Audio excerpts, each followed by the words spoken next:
Always had a way to make it work and find another route. Always had a way to make it work and find another route. Always had a way to make it work and find another route. Always had a way to make it work and find another route. Yeah.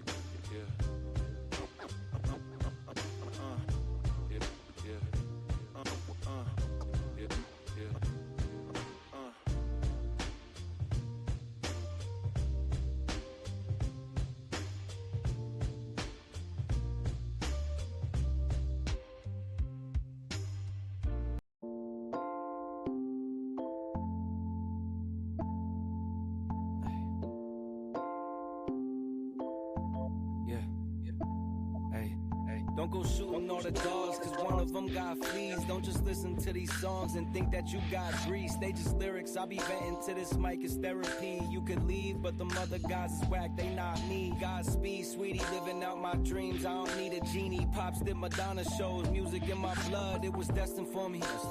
Way before I even fucking seen a CD. Cross the wrong line, you gon' need a treaty. Peace is a lie, there is only passion. And through passion I get stronger. Long days working on getting better, but they only get longer. Getting there is half the battle, staying there is much harder. I've been flying out to islands so remote we must charter. Been a pro for 10 years, trying to go another 10. Going hard like Vince Carter. Leave something for my son and my daughter in case of my departure. You know that I'll always try to get it right. I'm working hard to leave a legacy behind. Yeah, you know that I'll always fight for what is mine. I'm working hard to leave a legacy behind. Yeah.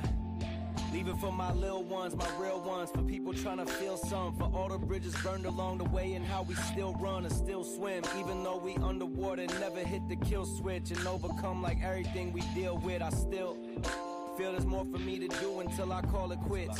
Everything I do is for the ones I love and miss. Take some time, water flowers till they grow and split. Then take the seeds, plant them back and you control the ship.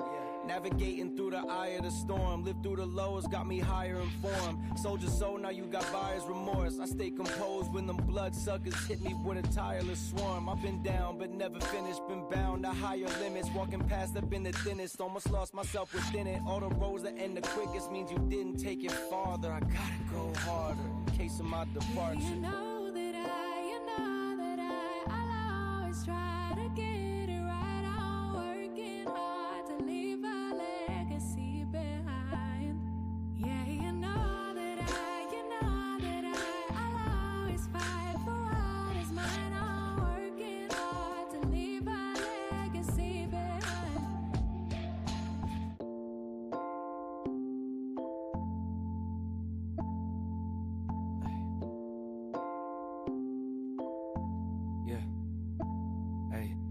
Don't go shooting all the dogs, cause one of them got fleas. Don't just listen to these songs and think that you got grease. They just lyrics, I be venting to this mic, it's therapy. You could leave, but the other guys is whack, they not me. Godspeed, sweetie, living out my dreams. I don't need a genie. Pops did Madonna shows, music in my blood, it was destined for me.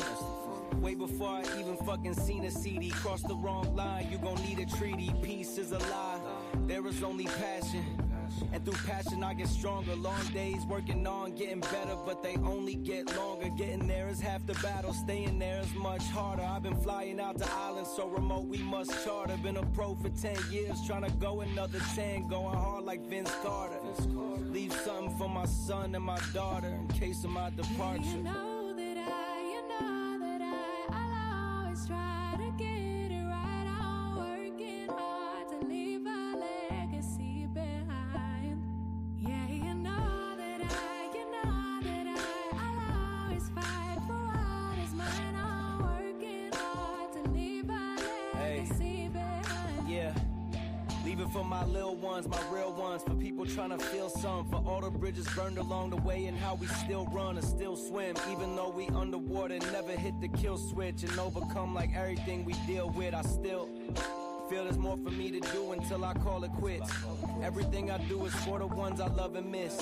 Take some time, water flowers till they grow and split. Then take the seeds, plant them back and you control the ship. Navigating through the eye of the storm. Live through the lows, got me higher informed. Soldier soul, now you got buyer's remorse. I stay composed when them bloodsuckers hit me with a tireless swarm. I've been down, but never finished. Been bound to higher limits. Walking past, I've been the thinnest. Almost lost myself within it. All the roads that end the quickest means you didn't take it farther. I gotta go harder in case of my departure. You know that I'll always try to get it right. I'm working hard to leave a legacy behind. Yeah, you know that I'll always fight for what is mine. I'm working hard to leave a legacy behind.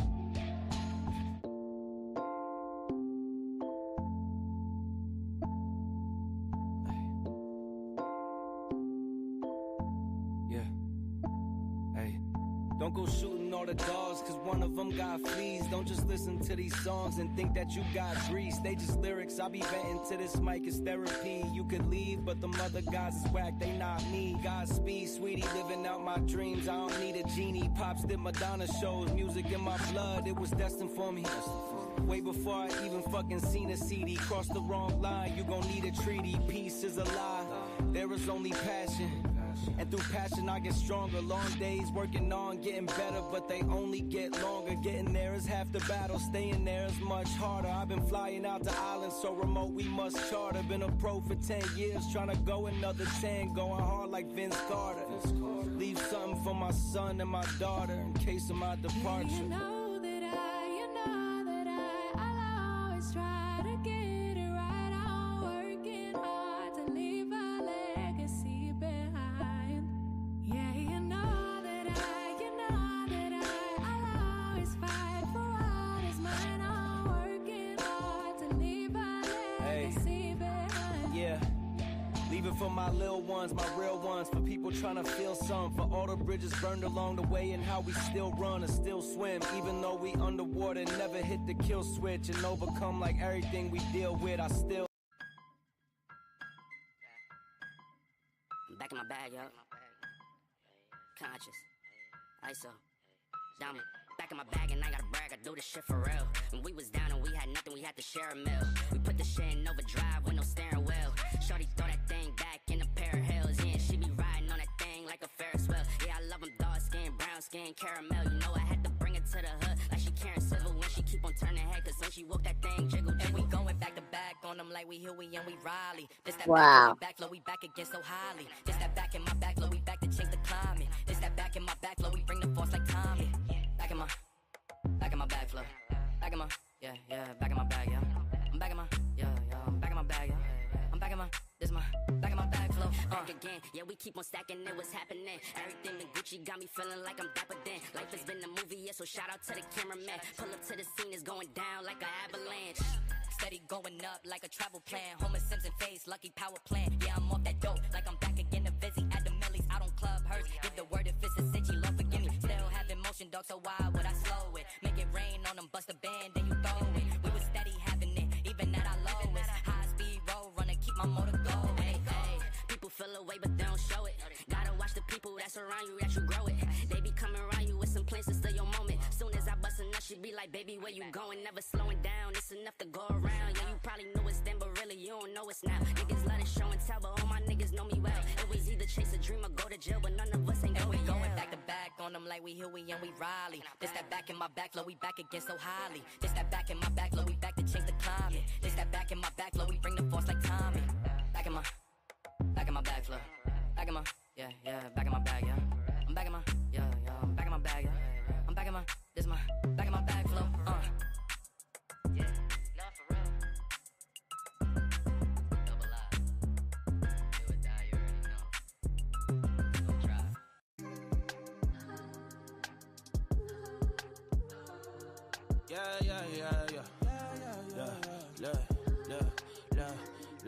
Never switch on the homies in the day ones. They didn't wanna open doors, so we made some. Take a bow on these haters like I'm Trey Young. That direct deposit hitting like a bass drum. Incoming, coming, coming, coming. Keep it incoming, coming, coming, coming. Keep it incoming. Never switch on the niggas that I came up with. No new friends with the same old clique. Couple old homies went and stabbed me in the back, but it's no love lost. I'll probably bless them with some stacks. That direct deposit lovely. Went from shaking Kool-Aid packets to popping bubbly. Went from asking women for hugs and now they hugging me. Ain't life lovely? Do it so good, make a hater wanna fuck with me. Never switch on the homies in the day ones. They didn't wanna open doors, so we made some. Take a bow on these haters like I'm Trey Young. That direct deposit hitting like a bass drum. Incoming, coming, coming, coming. Keep it incoming, coming, coming, coming. Keep it incoming. Gucci bucket hats and Louis Vuitton wallets. My hand been itching, I call it the Palm Pilot. Landed on some acres, I probably should start buying, but I keep spending money on jewelry and fine dining. God just blessed me with a rollie, I call it divine timing. Came up out the Honda, the Tessie is self-driving. Still in first class, I got goals to fly private. Sweden every winter, I'm racking up sky mileage. Never switch on the homies in the day ones. They didn't wanna open doors, so we made some. Take a bow on these haters like I'm Trey Young. That direct deposit hitting like a bass drum. Incoming, coming, coming, coming. Keep it incoming, coming. What is up, kids? I hope y'all can hear me. What is up? What is up? Happy day after Thanksgiving, or as the retailers call it, Black Friday. Good to see everybody. Good to see everybody. I know the music gets kind of annoying, but I feel like it gives y'all time to get in here if you want to. And, you know, it's different. I try to download music every different week, so it's different. Not always rap or funk or something weird. I didn't do that today. I'm guilty. I was a slacker. Did have a little bit of a mail day, not a huge mail day. It's way high. Boom, boom.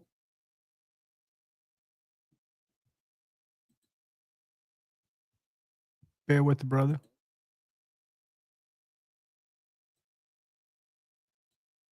All right. Better? Worse? The same? Knife Net 69? I'm trying to work better with my my mic placement, right? So there's the gain, and then there's where you position yourself. And I've, like, if I go like this, I disappear. So hopefully you guys can hear me. Welcome to Friday Night Flicks. Should be cool. We got some cool guests jumping in. I'm going to start at the top, try to say hey to everybody. Whoa, I've missed a bunch. El Cap Addict, thank you, brother. New member.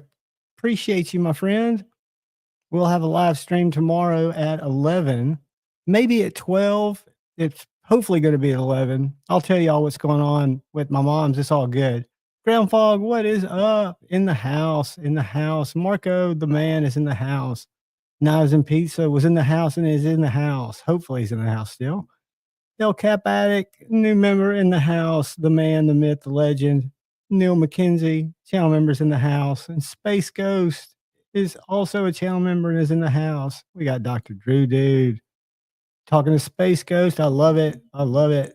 That's what this is. This is a place for y'all to gather. Joe Isabella is in the house. Happy Thanksgiving a day late, my friend. Happy Black Friday. Joe Isabella is Dr. B up, as is Burnt Relic. We'll go to that website here in a bit. I can't get over that still. We got Brother Fed, the man, Harrison in the house. Good to see you, channel member Ed. Always glad to see you, my friend. Let's see. We have Jim Teglaferia is in the house and is also a channel member. Dude, I appreciate you. Thank you. Thank you. And good to see you, man. Ron Crow is in the house and is a channel member. Good to see you, buddy. I appreciate all you guys. I appreciate channel members, non-channel members, subscribers, non-subscribers. Again, this is a place to hang out, right? Hopefully the live streams give y'all something to do. I know my content doesn't offer much except views and eyes. What is up, my brother Paul Mills? I don't think I wished you a happy Thanksgiving yesterday, dude. I'm sorry. It was kind of nuts. Now, I spent Thanksgiving afternoon, evening with my mom, who's got this new cat. It's not really a new cat. There's a story to the cat, but I won't get into it yet because I don't want to drop y'all off and have y'all get bored of tears. We're going to talk some knives. Let's see, who have I missed? I think I said hey to Brother Neil McKenzie. Nobody listens to Eric is in the house. Howdy, Neil McKenzie. Happy belated Thanksgiving and happy Black Friday. Nobody listens to Eric. What is up? I hope y'all got to take advantage of some of those deals. I picked up something last week that is smaller than I thought it was going to be, but it still works for me. Really cool. But I'm glad I picked it up so I can review it, because for a lot of you guys, it'll be smaller than I think a lot of you probably like. Donnie, the man, the myth, and the knife maker himself, Bless Knives, is in the house. Welcome, Donnie. Good to see you, buddy. I'll tell y'all who's going to be stopping in tonight. Here, as I get to the bottom of the list, Knife Nut 69 got me on a little gain adjust. Hopefully, I'm not blowing y'all's ears out. Good to see you, brother and channel member. I'm gonna say hey to Marco again. What's up, Marco? And all I'm doing is looking at names. So if y'all are chatting cool stuff, I'm missing it. Humphrey Chimden, what is up? Good evening, brother. Welcome, welcome, welcome. And happy Black Friday. Hope y'all are taking advantage of some of those deals. I've been so out of the market that I didn't even really look, but we'll look tonight just randomly. I'm sure you guys have already been looking. Angelo, what is up? Good to see you, buddy. We got Michael Upchurch, channel members in the house, driving home. God, I hope you're not in the snow, man. I know they're getting ready to be a bunch of storms, certain parts of the country. It's just cool here for us, which is nice for probably most of you guys that live in normal America. But it's probably, hey, Alexa, what's the temperature? Right now, it's 34 degrees Fahrenheit. Well, 34, Tonight, it's getting colder. Expect a low of 25 degrees. Hey, Alexa, stop. Also, I can notify you Hey, about Alexa. severe weather alerts for your area. Would you like me to do that? No. God, sorry about that, guys. So yeah, it's getting cold tonight. Knives and Pizza, welcome, welcome. Good to see you, buddy. Dan Stan, what is up? Good to see you, man. Welcome. Welcome to Friday Night Flicks. Hope you enjoy yourself. Stephen Clayton Jr., what is up? I'm scrolling with my thumb. Casey Pate, what is going on? Welcome to Friday Night Flicks. Good to see you guys. See some newer names here. It's always cool. We do have, I don't put it on the thumbnail, but we do have something that we're giving away tonight that'll be cool. Let's see who else we got here. Joe Isabella has been a member for 20 months. Joe, thank you. I just hid your comment when I tried to, what did I just do? Joe, I hope I didn't just ban you. Joe Isabella has been a member for 20 months. I tried to put it on screen and I think I hit it because I'm a spaz. I'm not real good at here. Dan, I'm glad you're here, buddy. So today I was on Blade Binge. I haven't been going there. a lot. But I was on there last week and I saw a knife that kind of struck my attention, struck my interest, so to speak. And you guys will get a preview because the unboxing's tomorrow. But it's this knife right here that turned out to be a little bit smaller than I would have thought, 6.5 inches. It's the Ionic, which is basically Jeff Ballot or Ballet. What's the name of the company? I just went blank. They designed the psyop for Vosteed. Hold on, I've gone brain dead. Let me pull it up. Tionic knives. Tionic knives. And the name of the company is dun dun dun dun Tough Knives. So Jeff Belleau and Tough Knives, which is Jeff's company, made these little knives. And this is the one I bought on Blade Binge last week. And it came in, and it's basically, I thought it was very similar when I saw the pictures to the psyop, but it's their knife, right? I'm sure it's OEM'd, maybe by Vosteed, but what it doesn't have, and I've got to get my buddies. That's exactly right, Gabe. Thank you, man. That's exactly what it is. And I bought it from one of you guys off Blade Binge, but this little guy is the first top liner lock, yeah, we'll call it that I've actually owned in my collection. I reviewed my buddy A to Z's psyop and really liked that knife. And I've got to get it back in here when I do this review to see how it sizes up, right?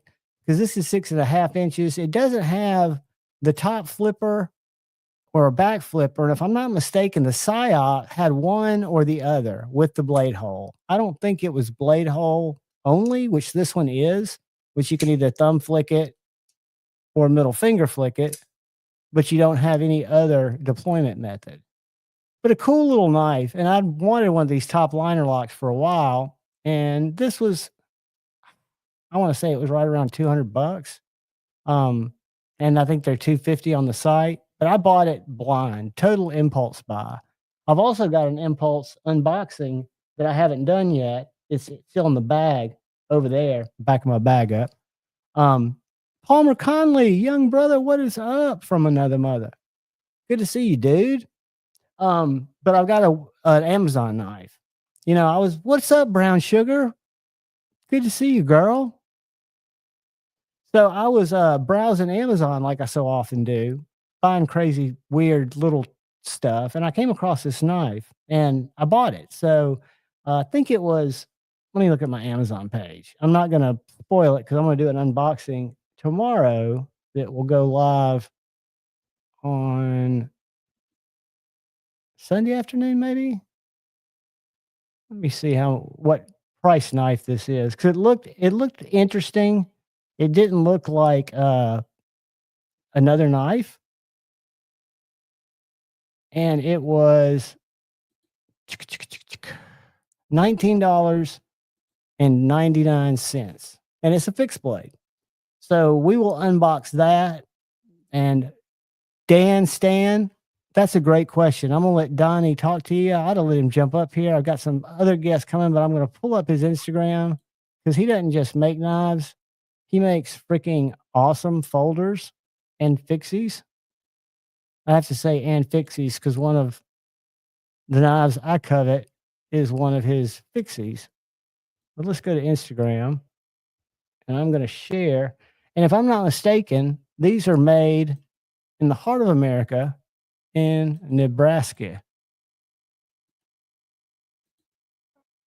where all knives should be made. Kathleen Smith, happy Thanksgiving belated, young lady. You come in and out as you please.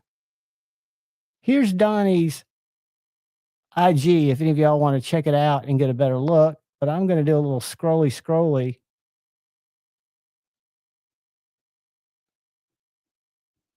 I want you to look at the workmanship from clip to backspacer to blade grind to blade And then in your mind, even thumb stud, realize that everything that you're looking at is made by hand with basic machine, no CNC, except for the hardware. The hardware that holds it together, if I'm not mistaken, is the only thing that Donnie does not fabricate. This is said Stevie's, a little Wu-Tang power loader, custom Ripley. I mean, I'm sorry, but that's just freaking stunning.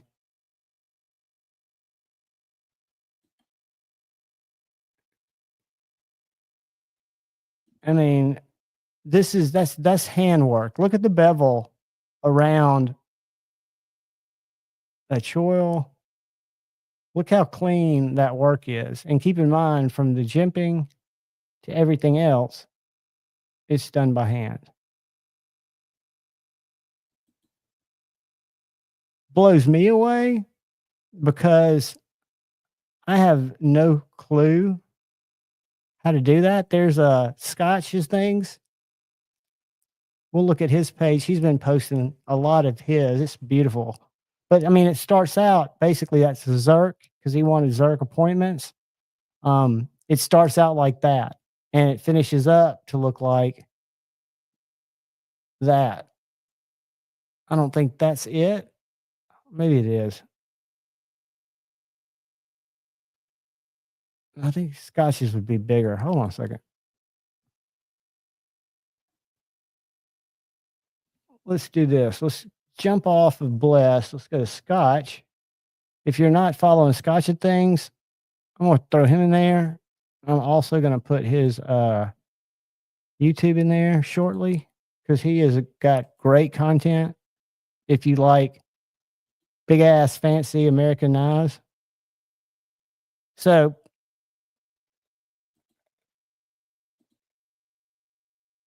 that is Scotch's custom Ripley. Look how gorgeous that thing is.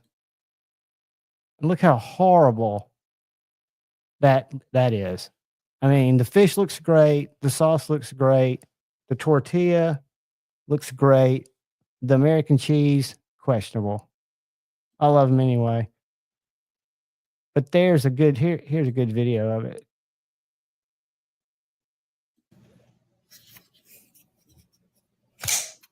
Listen to that. Did you hear that thwack? Thwack. Look at that floating backspacer.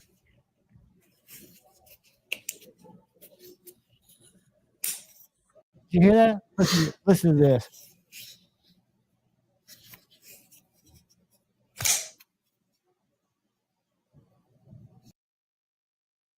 So yes, Donnie makes knives. He makes knives and he makes beautiful knives. Philippines, good day from Australia. Good day, mate. Welcome, welcome, welcome. From across the pond. It must be about 9 o'clock in the morning over there. I'm guessing. You know, the fish tacos, and we've ribbed Scotch in person, but what's up, Addicted to Blades 2? Welcome, welcome. But the American cheese is what kills it, right? Good question, Knife Nut. Is Zerk flammable? See, I'm such an idiot. I know it's cool.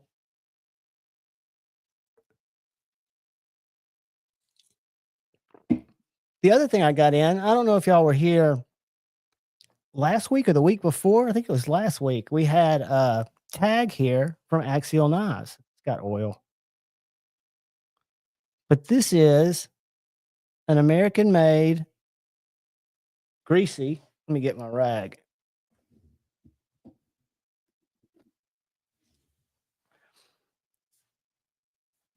Axial Knives, Alpine, DLC coated. And this is the Tonto. Little EDC, fixie, G10 handles.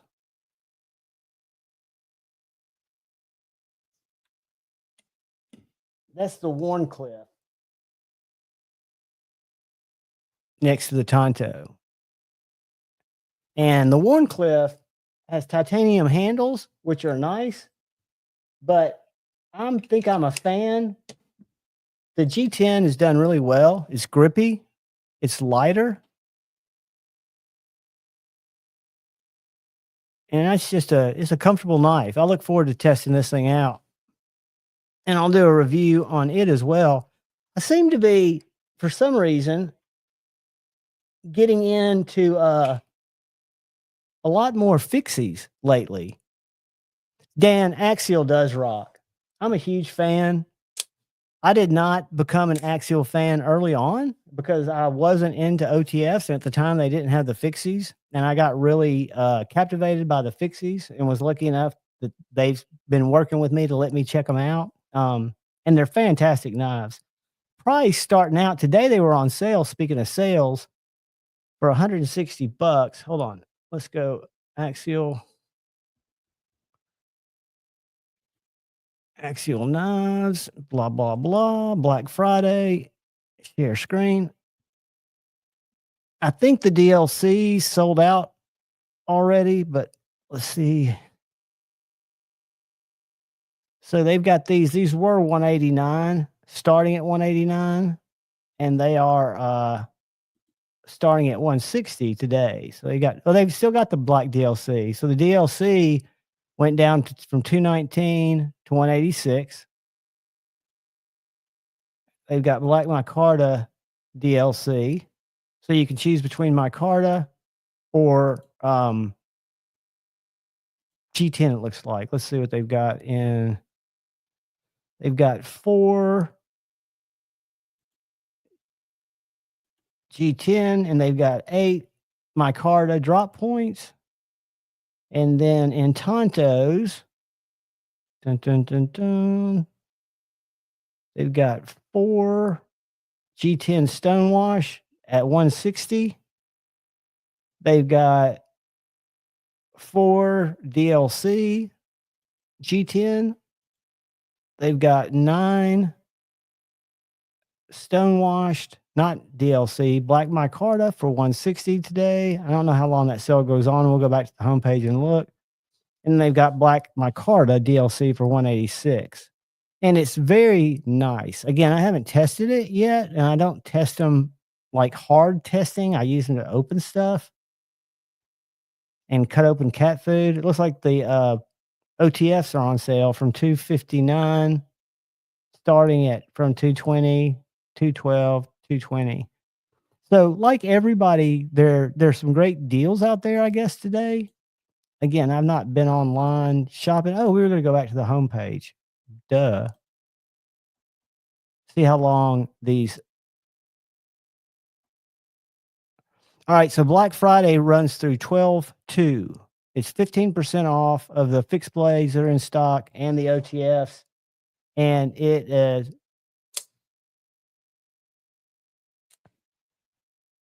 Philippians, they don't sell them in Australia. Is it hard to ship knives, kitchen knives into Australia? I wonder how hard it is to ship a kitchen knife from America to Australia. And I know it's not really a kitchen knife, but when I've shipped knives before, I've been told by certain people like David Mary, who's going to join us tonight from Canada, that kitchen knives are not looked at with the same type of scrutiny for some reason that other knives are. Customs has. I guess I can understand it. I really can't, but it always devolves into some kind of idealistic discussion. So I just think that most people that use knives nefariously aren't using the knives that we're putting on Instagram or Facebook or YouTube. Talk about a great little knife that's the same size about as the Axial. This is an imported knife, and it's instead of being in Magna Cut, this one is in Nitro V. No, yeah, Nitro V. This is the Vosteed Mink. the latest version of the mink. They've got this in a Warncliffe or sheep's footy blade, and they've got it in this drop point. But it's got micarta handles. It's got jimping that's done very, very well.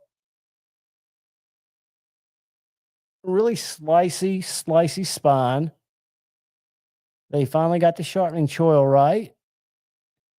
And I want to say this knife with a Kydex sheath, and it comes with one of those tech locks. I'll put this deep concealment carry clip on it. I want to say this is $62. And when you look at it size-wise, try not to cut myself.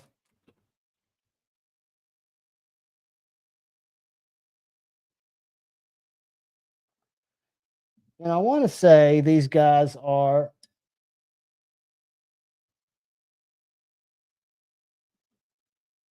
7 inches. So they're 7-inch knives. Shane, Edgy American, what is up, my buddy? 1931 Leatherworks, Tactical Terry, the man, the myth, and the legend. One of the finest designs in terms of the way it fit in my hand that he has partnered with Concept and he's releasing. I was lucky enough to be able to check out the prototype videos on my site. It's called the Orlock. Is that right?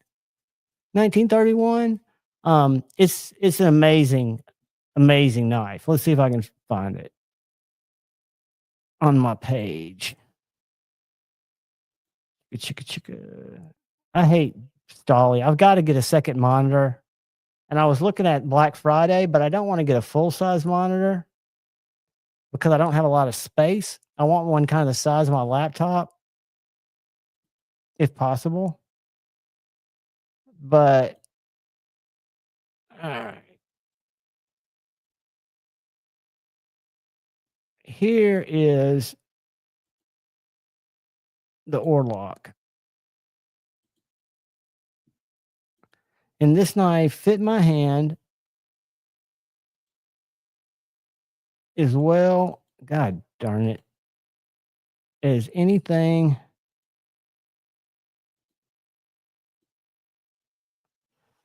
It's got contoured scales. It's got, is it going? Yeah. Got a S35 VN blade. Thank you to anyone who comes in to check with Concept. I can't listen to myself. But that harpoon and the choil on the front of that knife is done amazingly well. I mean, it fits my hand like a glove. Your hand just slides right into that choil, and then your thumb just goes right into that harpoon. I mean, to me, that was one of the most pleasant surprises. Pat, 1 Minute Knife Review. What is up, buddy? Welcome. Happy Black Friday. Happy day after Thanksgiving. Hope you had a great one. But yeah, Tactical Terry's Orlock collaboration was and is impressive. Look for that. Josh Branson, howdy, buddy. Welcome. I could not find anything on Concept's website about it yet, but I know it was a proto, and I don't think there was a release date that had been, and Terry might have an update on that. Concept. Orlock. Concept knives. I know I'm not sharing the screen, but the reason I'm not is because I don't want to bore y'all. Ooh, they've got up to 50% off. I will share the screen. All these makers and probably retailers, I know some of y'all said you've lightened your wallet some today, have sales. So the Fenrir I just had sent to me, and I'm really impressed with that knife and had reviewed it. My buddy A to Z has one, but I didn't carry it for a while. I didn't kind of get to know it. All right, the Orlock, I don't think is going to be out there yet. Let's see.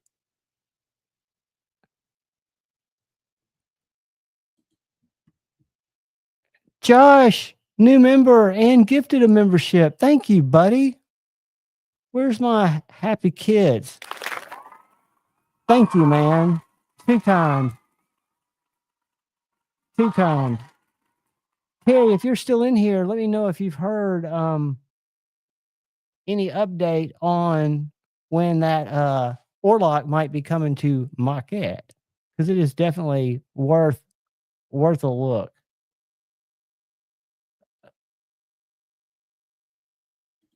Let's see if it's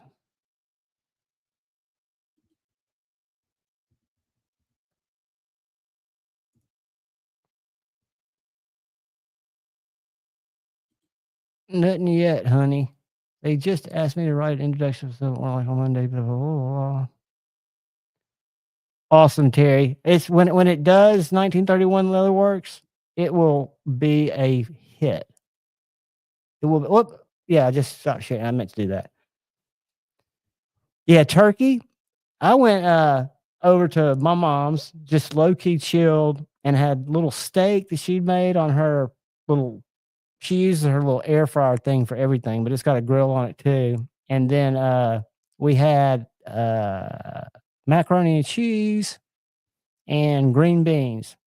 And then her little cat, and I won't go too long on the cat, but she had this cat where she plays tennis she thought it was a kitten, and it was a feral kitten, as she thought. And the guy that was the greenskeeper out there that takes care of the courts, the outside courts, had been feeding it. And so they were able to catch it and take it to the vet and get it fixed and get it checked out and get it ready to be adopted by my mom, because she was going to get it. But she thought it was a kitten. And when she picked it up, and it's 7 years old. So this little bastard's been elusive. Monday night, I'm sitting here doing Metal Mondays, and my mom calls and said he came out, because he hasn't come out from under the bed. His name's Cooper, I think. That's wrong. It's not Cooper. Anyways, he's got a name. She's named it after the dude's last name or something. But so I went over there and talked to it to see if it would come anywhere close to us. Well, it wouldn't. Well, so then it disappeared. My mom thought somehow it had gotten out of the house. Well, last night, and this was Monday, Tuesday, she put food out. Wednesday, the food was gone. No sign of the cat. And then Thursday, I was over there last night talking with her, and heard this little meow. And that little fucker comes around the corner and just cold stares us both, and then runs into the next bedroom. So he's getting there a little bit, and then he disappeared again. So my mom called today, kind of really upset, because since it had come out and made a little bit of an appearance again last night, she thought it was warming up. And then today, it wasn't under the bed where it stays. It wasn't under the bed where it had hung out before. I went over there because she thought my voice might lure it out. Well, it didn't. I thought at least I could walk around and set her mind at ease. Y'all, I looked everywhere in her house. Now, I could have easily missed a lot of places. Evidently, I did, and couldn't find him. And so she called this afternoon about 6 o'clock, and she was just kind of bumming. She was like, well, maybe, I took my Ambien last night, and maybe he meowed and I let him out without thinking. And I was like, Mom, you wouldn't have done that. That's stupid. Don't even think that. So she called me about 7 o'clock and said, his food's being eaten off the plate. I was like, did you eat his food? And she was like, no. I was like, well, he's still in the house then. They're nocturnal. He's going to come out at night. Yeah, Gabe, that's absolutely true. Tippy, the cat that at some point tonight will come walk across, and Shane will, Edgy American, will let you know, gangster cat, was feral. And now she was a kitten, but she didn't warm up for about 2 weeks. And it's between 2 or 4 weeks. They typically will warm up. And the cool thing is, last night, it really was kind of playing around us. So it wasn't as freaked out. It was more checking us out. So that's a good thing.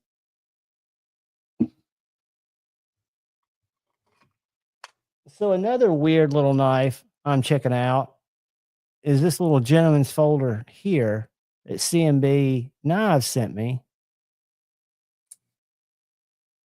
called the Sasori, Sasori.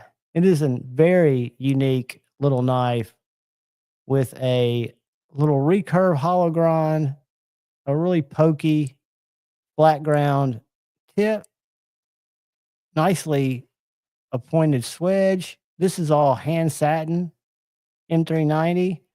And this guy, I think, listed for around 120. Let me see. Yeah, PMP knives, blah, blah, blah. That's not what I'm looking for. CMB. See, guys, I'm brain dead. I apologize. So the Sasori on Amazon is 130. So that little knife, I think, is very unique. Is it my jam? Not necessarily. Stylistically, but the more I carry it for a gentleman's folder, it gets the job done. It's a package murdering, cat food bag destroying little knife. Kind of got mini Shiro vibes going on.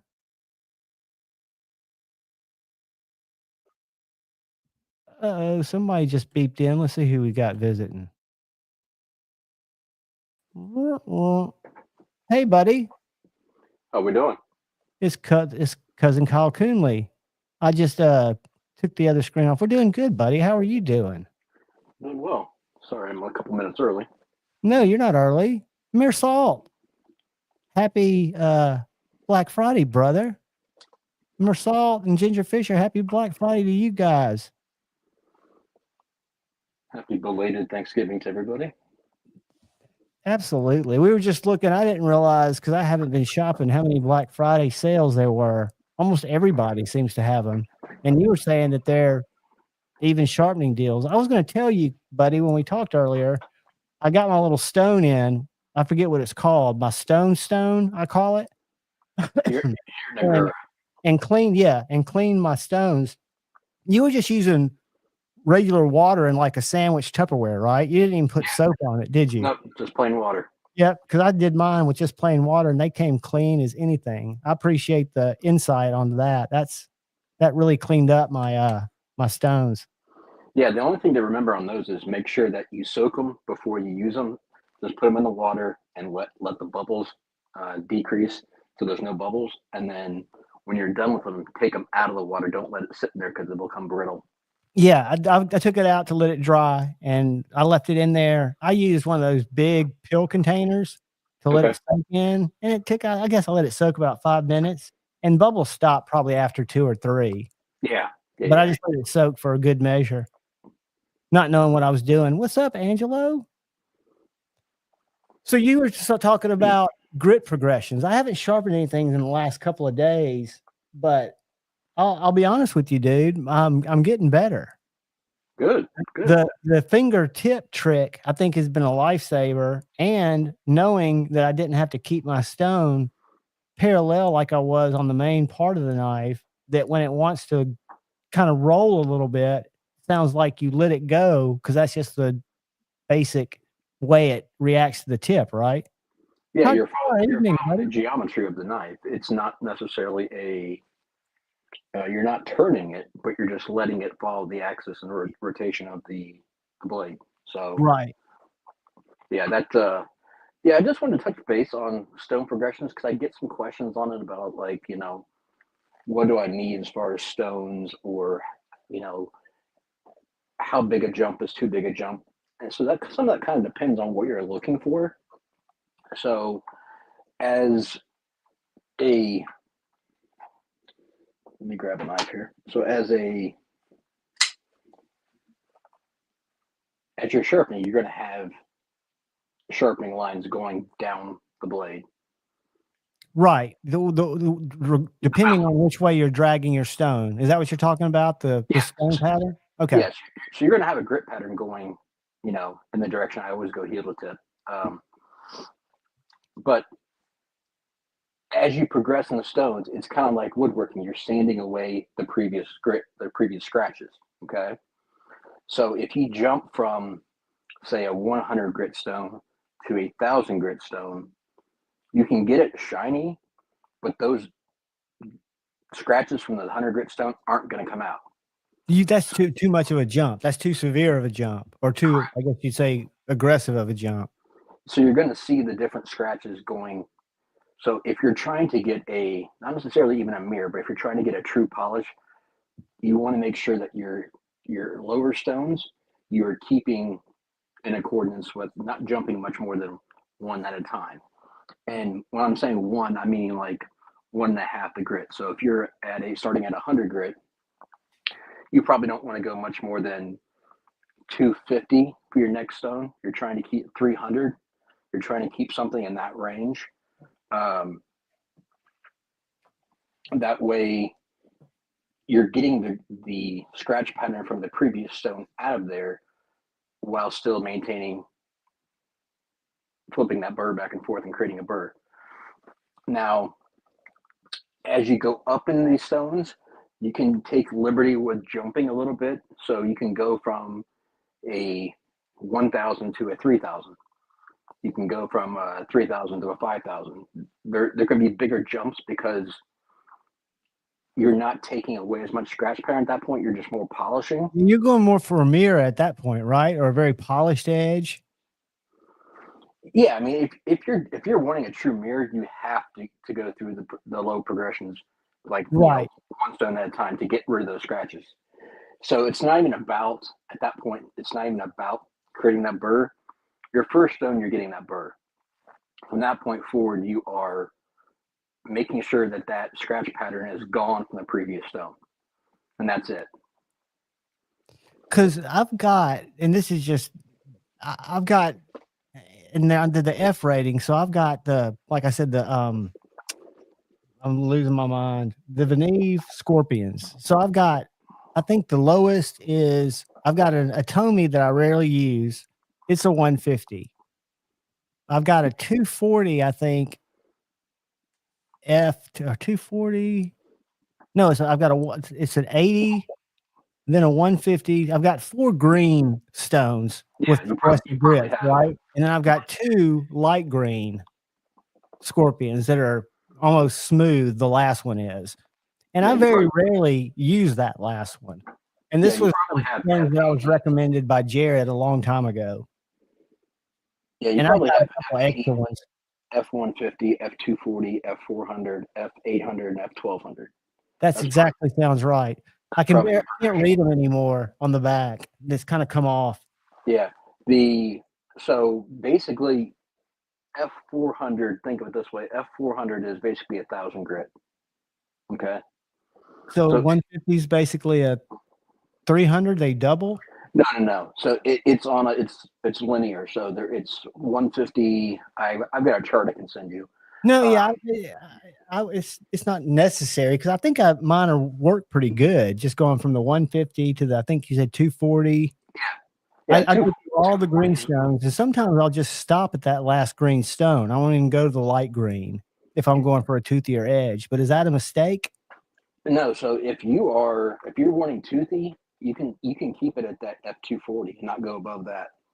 Really? Yeah.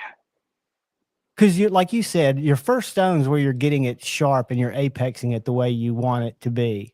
Correct. Dr. Drew Dude has a question, and I'm sure it goes with how many knives you sharpen, but how often do you scratch your stones? And he might be talking about the stones between your legs, or he might be talking about the stone. It depends on if it's summertime or wintertime with the dry skin. Yeah, as far as F240, that's roughly equivalent to a 400 grit. So if you're keeping it at 400 grit, you're going to have a nice toothy edge. So there's not really a need to go past. I mean, an F400 is 1,000, so there's not much need to go above that. Depending on, like you said, what you want, right? Right. I mean, even at F400, your 1,000 grit, you're starting to get into the light polish. That's not necessarily a polish, but it's a shinier toothy edge, basically. Todd Carr shared a progression with us, like an 80s, 150. Yeah, that's how Veneves typically work. Yeah. And the F rating, I guess, is going to be on some of those other stones too, right? Dr. Yeah. Drew dude was fucking with you. I thought he might be asking a legit question because I saw the question mark, and you know me, I'm an idiot. He probably did too. And that one squeaked by. Yeah. So here's Veneti's. That's your 240. I'm sorry. Yeah. No. This is Mine are single sided. My Scorpions are. So this is F80 and F150. Then I've got the other one. I've got the 240, 400, and then here's your 800, 1200. And then I've also got them in the half-inch stones as well. I've got way too many stones. No, you're testing them. I mean, you got to have different stones if you're figuring out different stuff and what works there. There's the 240, 400. Another Veneve half-inch stone. So the whole point of discussing this is depending upon what your kind of edge you're looking for is going to equate with what progression you want. Now, for someone who's just getting started and you don't necessarily need a perfectly polished edge, which none of us really do, unless it's very certain steels take polish better than other steels. You can get away with going with a coarse or an extra coarse aggressive stone to set your bevel, getting your first burr, and getting rid of any damage you may have to the edge. Chips, things like that. Yeah. Then your second stone, you can have something medium to medium coarse, and then you can have a kind of a mid-range middle stone. So you can get away with 3 stones if you're only going for just basic edges. There's not necessarily needing to go into a ton of different progressions unless you are chasing those, mirrors. Well, not only mirrors, but just even more polished and less scratch pattern, I should say. Well, and I know you said this was a long, long time ago, but that chickadee that you did for Lefty, it still looks mirrored. I mean, do you remember how? That's F400, so that's 1,000 grit. And that's this right here, guys. If you can see that edge, this one's Magna Cut, and it still cuts like nobody's business. To me, it looks mirrored, but I can't tell. I've got old man eyes. Yeah, that's actually specifically that's a F400 that was done off of that right there, F400 stone. And then from that point forward, you can actually, it's the worst idea possible, but you can go from like a medium grit stone like that to polishing them via strops, but that's not recommended by any means. Do you like the films? No. Yeah, okay. You would rather do it with stones? And Space Ghost answered it, I think, but Dr. Drew had a real question, and he even prefaced it that it's a real question. What's a good steel for mirror polished edge? And then Space Ghost said Nitro V does the best with the high polished edge, I guess, in terms of edge retention.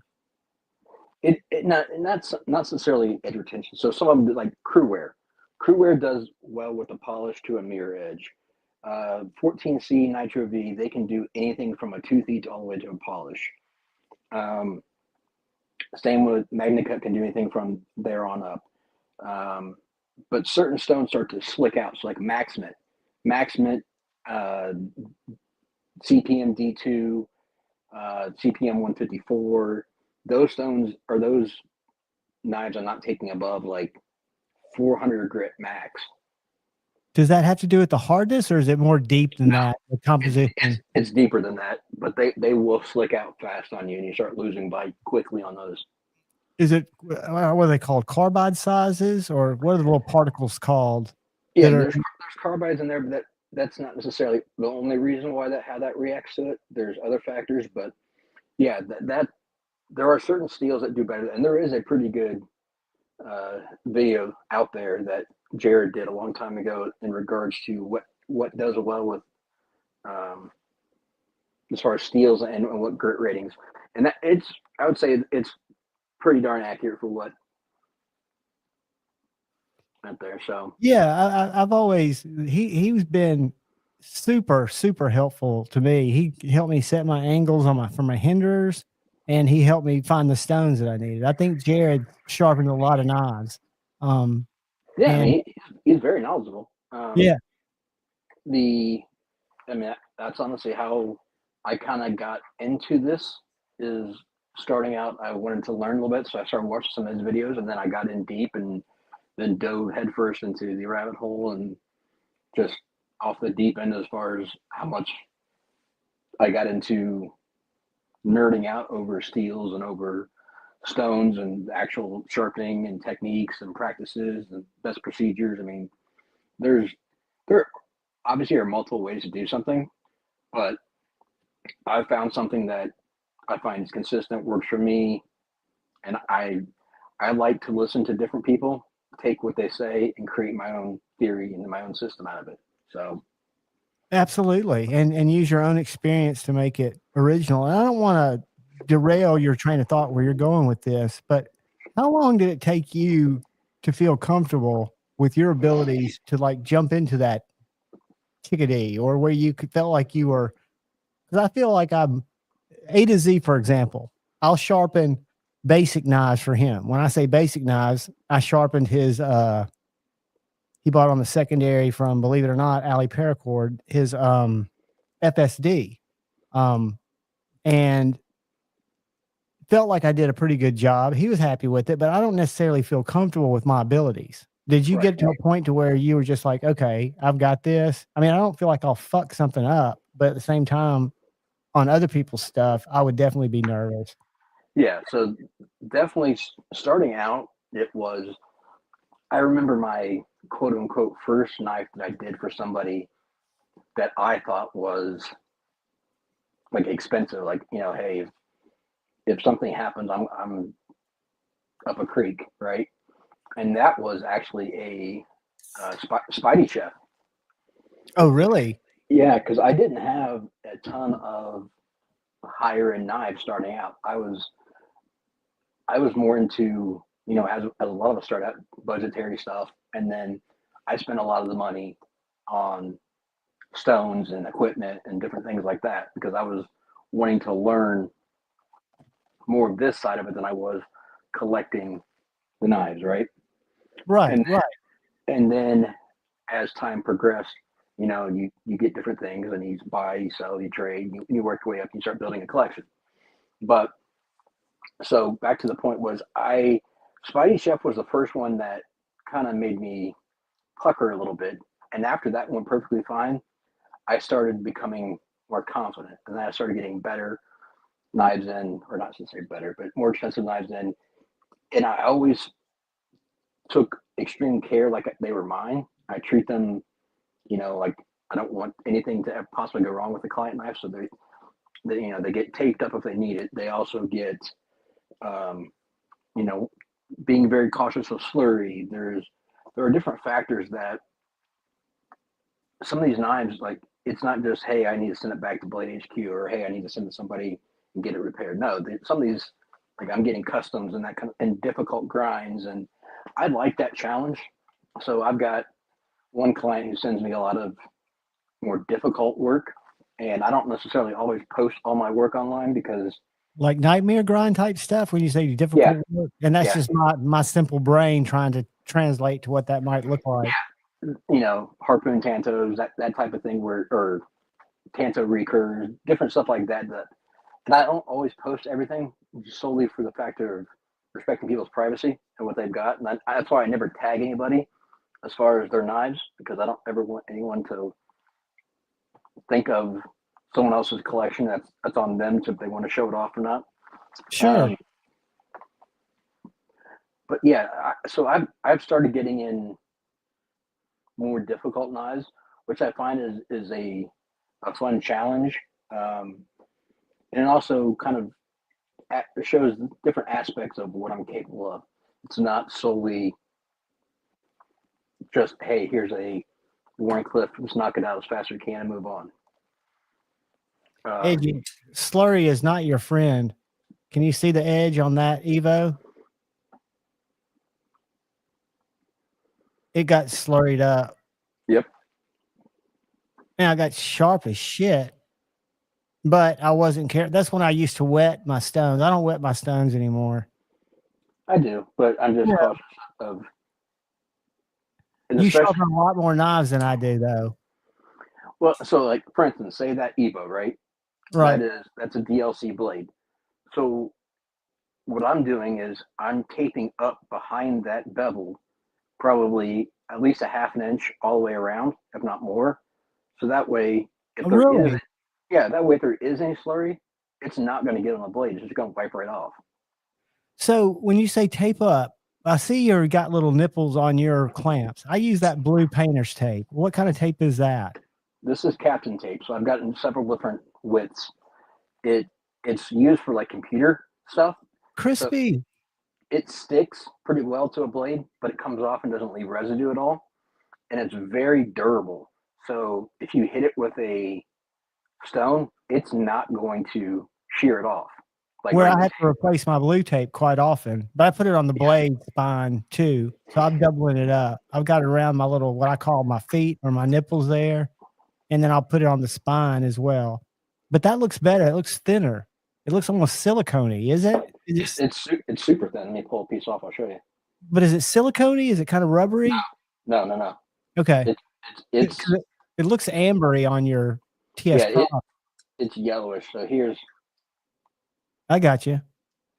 Almost like fly paper. yeah. I mean it's real thin.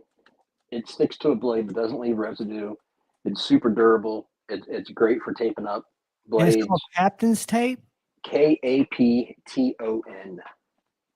Kapton. Yep. Where does somebody find that? You said a computer hardware type place? They got it on Amazon. You just go in there and get whatever width you want. Dude, squirrel brain. I saw a commercial, not a commercial, it was a video on these old candy bars. They're called Nestle Coffee Crisp candy bars. Have you ever heard of them? I don't think so. Amazon's got them. I bought 4 20 packs for like $11 the other day. So you're right. So KAP TON. Yep. And you can find it on Amazon. You can find it. My point was my squirrel brain took me there, but you can find anything at Amazon. And if you're into like vintage candy, which I'm not until I saw these and I was drinking my Jet Life THC infused soda and it looked delicious. So I just went to Amazon to see if they had them. Because I think they were around back in the 50s. And you can't find it at a store. But you can find all kinds of shit at Amazon. I mean, anything almost. Scary. Yeah. So, cheers, everybody. In regards to, and like some of those custom knives, like I specifically don't even ask what they're worth or what they cost if I don't know about them, because I don't necessarily want to know. I want to know what I'm doing, what the knife needs, and not what I'm worried about how it's going to turn out. Because you're going to treat the 200 knife with the same care I would think is a $3,000 knife, because you're giving everybody great service. Lord Needham. That is correct. And so like I had one, buddy. I had one knife in that I don't think it's been talked about on the internet, so I don't think it's a secret, but Satu owns it now. It's a integral from Dalibor, and he got it from someone else in the community who I sharpened it for. And oh wow, it's a really wicked, huge. It's like 3/4 of an inch thick integral, with basically a nightmare grind. It's got a. I'm going to Satu's page. Keep talking. It's on my Instagram. It's on yours? Yeah. All right, I'll show it. I didn't know because you said you don't. But yeah, so some of them I don't tag, but that one was one of his. And it's a recurve Tanto, but the grind is very funky because of the way he terminates it. So even though it's like the everyone calls it Tanto the secondary point, right? That's the coat. That point, he actually grinds it behind that point, so it's thicker behind that point than it is in front, which typically you try to keep those matched up. So when I got this knife and I knew it was a custom, I didn't know anything about it, but I reached out to Dalibor and said, "Hey, I'm doing this for a client. I want to make sure, is this how you intended it? Because And I what can, knife did you say it was? it's a Dalibor. It's probably Davabor? Dalbor, Dalibor. DL. I've never heard of that, but I've found it here. Let's see. No, I didn't. It's purple. It's like a multicolored handle. I see it. Dalibor Bergram, the Yep. unnamed integral. Whoa, let me show this to the people. Because I would be scared to death of this. And so it came to you and it didn't terrify you. It just was a challenge. Or Yeah, it didn't terrify me, but I knew it was a custom. I knew it was going to be valuable, and I wanted to make sure that it got done correctly. So again, I reached out to. I see what you're talking about on the thickness, and I'm sorry to interrupt you, but No, that is you're fine. funky as fuck, dude. Yeah. So as you see how that grind comes down the compound and the tip, it's actually a little bit thicker behind the coat than it is in front, right? Right? Typically, you're trying to match that point up to where that compound is. Okay. So you see the kind of that shadow line right where the tanto is as it's coming down. And it's Yeah. about a 16th of an inch behind that secondary point.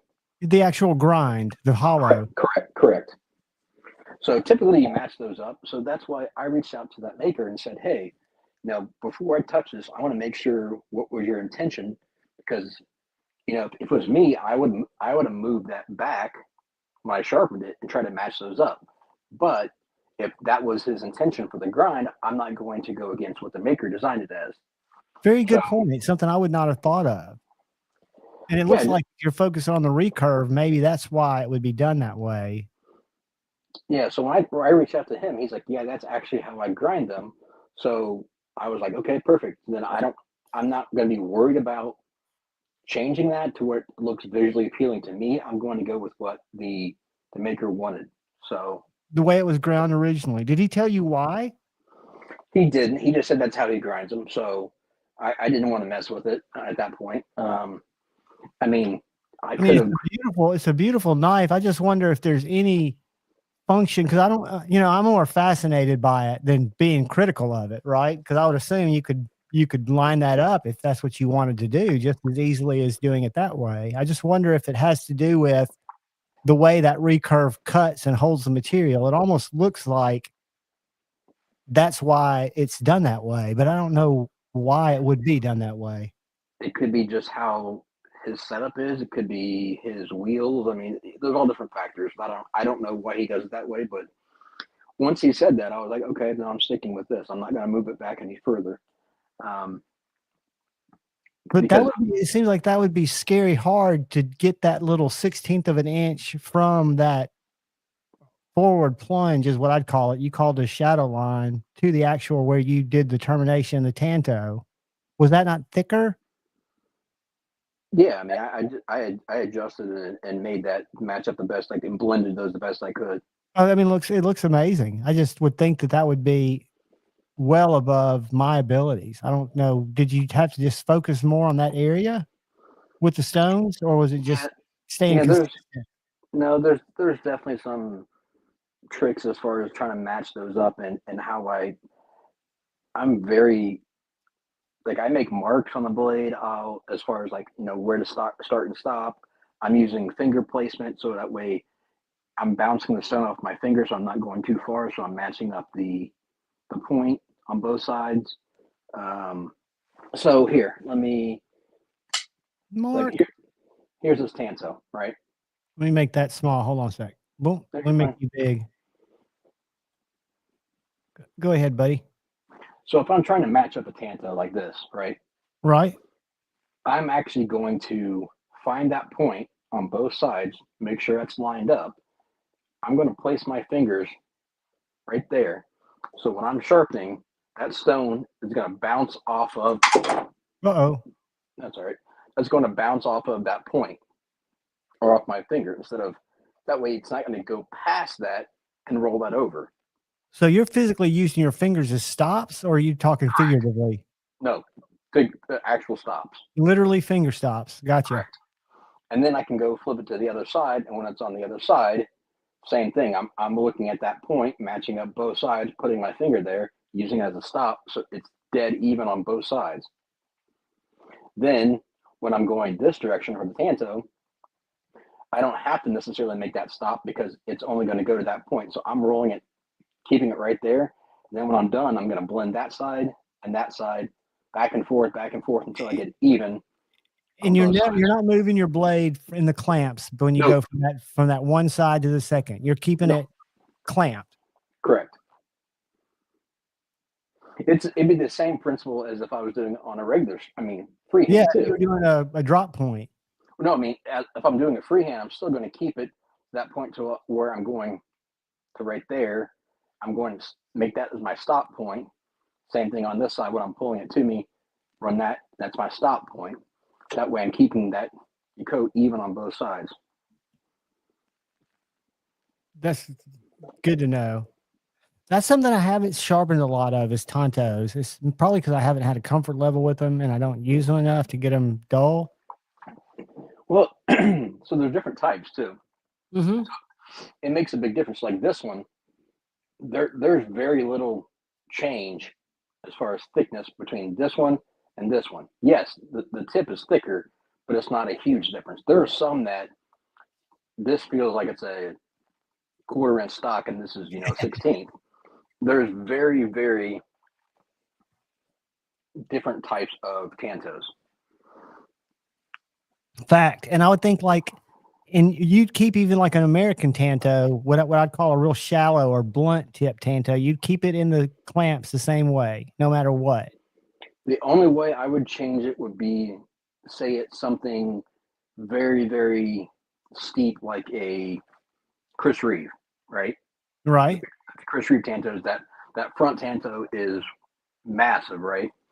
So you would sharpen the back half to the angle you want, adjust it, move it up here more like this, so you have this part sticking out. Use your Sharpie trick, find the angle that matches that factory one, so it's not absolutely. That way, you're not taking up way too far of the blade. You're keeping it down to the bottom, right? Then you would find that angle and sharpen the tanto part out there like that, and then blend it in. Well, so that would, the one you just showed, you would never have to take out of the clamps because when you turned it, it looked like it kept it parallel, like you're supposed to set it in the clamps, right? So you're talking about if it was a real steep tanto, you're still going to be sharpening off to your left side. Yeah, I would just adjust, and move it this direction, so I have this point and this point are straight at that direction. Does that make sense? Like normally, I'm trying to keep the belly straight going this direction. So then if I'm getting the tanto, I'm going to try to get that tanto part straight. Would you consider that the steepness that you would rotate it on something, or is that something? No, this is thin enough. I would keep this all in one piece. If it's a drastic drop off of the front, then I would actually. Would you call that the one I'm showing drastic? That's not quite American tanto, but it's very what I would call blunt. Can you see what I'm showing? Yeah, I'm seeing it now. I can't tell the difference in thickness from the on camera though. Not much. It's minor, but I didn't know if when you said, I didn't know if you were talking about this angle here, when it becomes more perpendicular is when you turn it, or I'm not talking the drop. I'm talking the drop from the spine to the edge. If that becomes way thicker at the tip, then that's when I would adjust it. So it's about thickness there then. Correct. Fascinating. Yeah. It's based on thickness, not necessarily the steepness of that angle. So if you have a steep American tanto and it's not got much displacement, which is what I think of when I hit my sidewalk and it's thicker on one side than the other with my skateboard and I go Supermaning over the front of it. But you're saying when there's blade displacement is minimal, even if that angle is like an American tanto on a Boker, for example, you would keep it and just sharpen kind of from right to left when you get to your fixed system. I don't know if I'm explaining that right. Let me let me put this in here like this. Because that tanto looks a lot more gradual, is what I would call a gradual tanto, where I'm trying to think compared to a front of a boat. Like if that was the front of a yacht, I'm trying to think what little, like a Okay. John boat would be more like. So if I'm going to sharpen this, I would sharpen this point up to here, and then I would sharpen this point because that is close enough of a, not a drastic change. If this was 2 to 3 times as thick as this, where it's a huge drop off, like think a Strider, think a Chris Reed Tanto, Right. Something like that, then I would actually adjust it in the clamps so that way this edge here is running straight across this direction. I got you.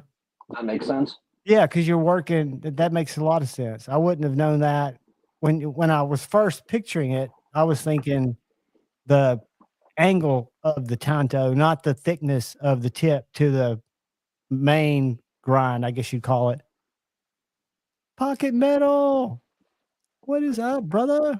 Yeah, so that's how I would do, depending upon the thickness, is when I would change the angle for the tip. Hopefully that makes sense. I'm not actually checking chat. If I've got any questions, let me know. No, I'm looking. I'm looking to see if, and nobody's ribbing you right now either. I'm probably 1931 Leatherworks. Terry says he starts slow and steady, then he uses quick jerks right at the end. But that was in yeah. That's when Stevie said he gets a very sharp edge, using his pull through sharpener. And Crispy asked if he went fast or used steady or quick jerks. But no, man, no questions right yet. Not call Ethan a pull through.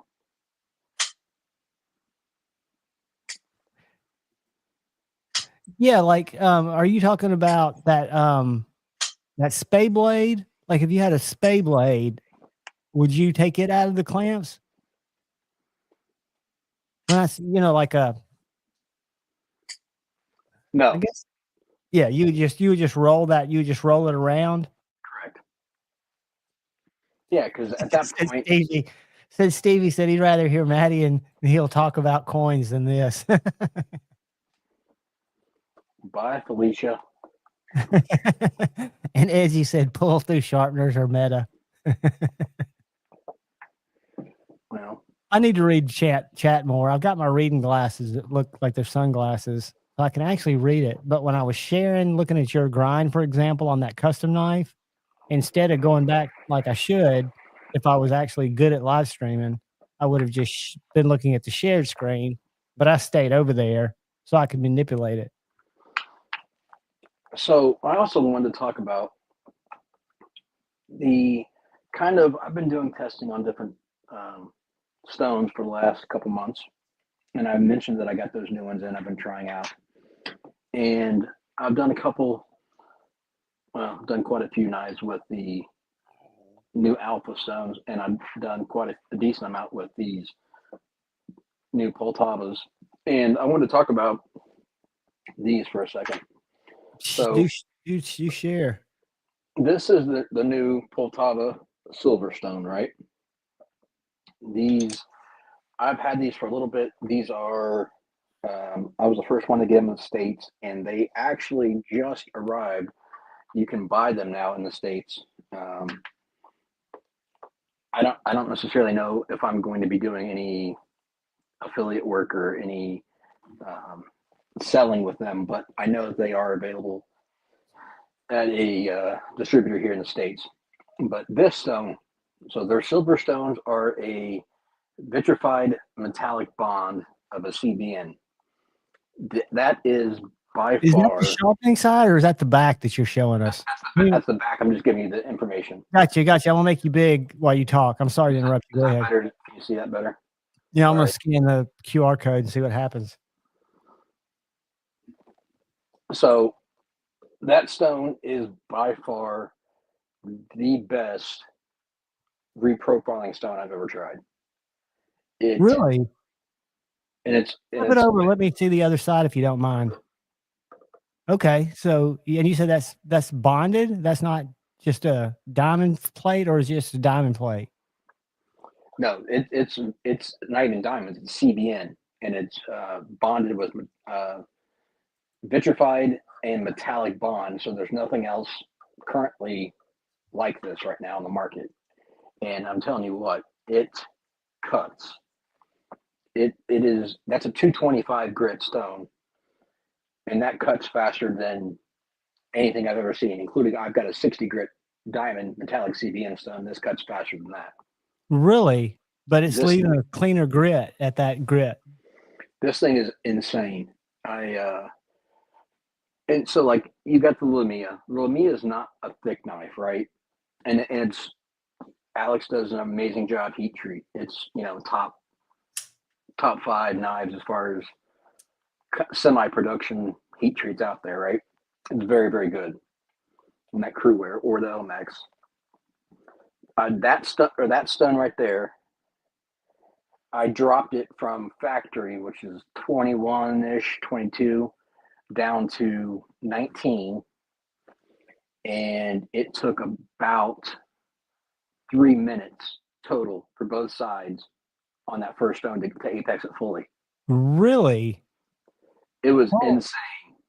Hey, Todd Carr says, do they sell those in full size plates? Not currently. You can probably get them eventually, but they're going to be extremely expensive. But the good thing on that is it's not going to wear out like an Atoma will.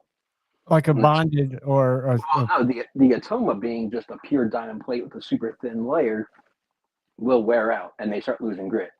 This is that vitrified and bond with CBN, so it's going to last a lot longer. But I would guess if they come to market with a plate, it's probably going to be in the $300 range. Right. For a bench stone. These are 106 a piece, which sounds extremely expensive because it is compared to a lot of stones. Well, my Scorpions were, I want to say 60 or 70 a piece, and they're 4 inchers. Right. But if you're doing a lot of sharpening, this makes your life so much easier and it's time saving. So at that point, it's well worth the money. I bet you it does cleaner edges. Wouldn't it do if it's doing it faster? Wouldn't that mean it's doing it cleaner, or is that not necessarily the same? It's not necessarily the same because you can get diamonds that will cut fast, but they leave rough finishes. So this cuts fast, leaves I would say a decent to medium edge, and then going from this point forward, as you go up in the stones, they give a good polish. I need to condition the polishing stones to see if they work a little bit better. If they don't, what I would suggest would be something like this to start off with and cut these silver stones, and then go into something like one of these new alpha stones, because these stones polish like crazy. This is that new TS Prof Alpha, which is their bonded stone. So is that bonded in resin? So you're showing me the back of it. Okay, I got you. Yeah, this is a bonded diamond. I'm sorry, bonded. Yeah, that's right. And these cut extremely well, but they polish better than they cut. In my experience, my opinion, I think they cut well, and if you had that, that's fine. But if you're going to do a lot of serious sharpening, I like the low grits of these silvers better than I do the low grits of these. But I like the higher grits of these than I do these so far. And that's not uncommon. Are they the same thickness, just out of curiosity? Slightly different. Okay. And I assume your TS Prof has an adjuster? Yeah. So the personal preference. Now everything is subjective when it comes to this stuff. But as far as cutting, these are insane. These are hands down the best stones on the market, period. Better than any diamond I've tried, better than any other CBN I've tried, even from this company. I've got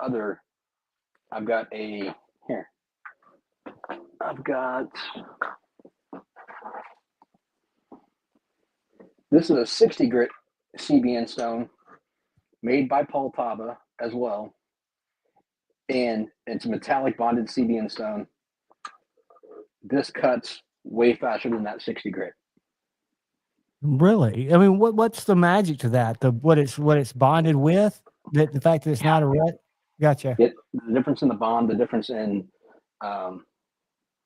just the necessarily the quality. I mean, because if you had put it this originally way, was the same price as this when they came out. So this was $100 as well when I bought this. And this, I mean, even just build quality is much nicer. So they're upping the game. And the way I justified it is I was spending a lot on knives. I wanted to get, for when I sharpen them, the best stone and system that I could afford. And I figured if I'm dropping X amount of dollars on a knife, I should at least be willing to drop that much on a system to keep it sharp.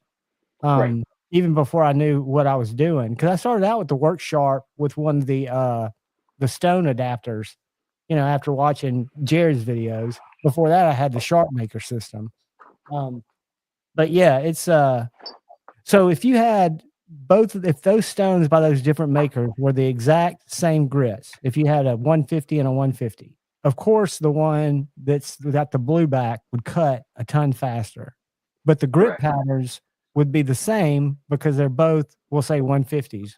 If you looked at them under a loop, they would be similar. Accurate?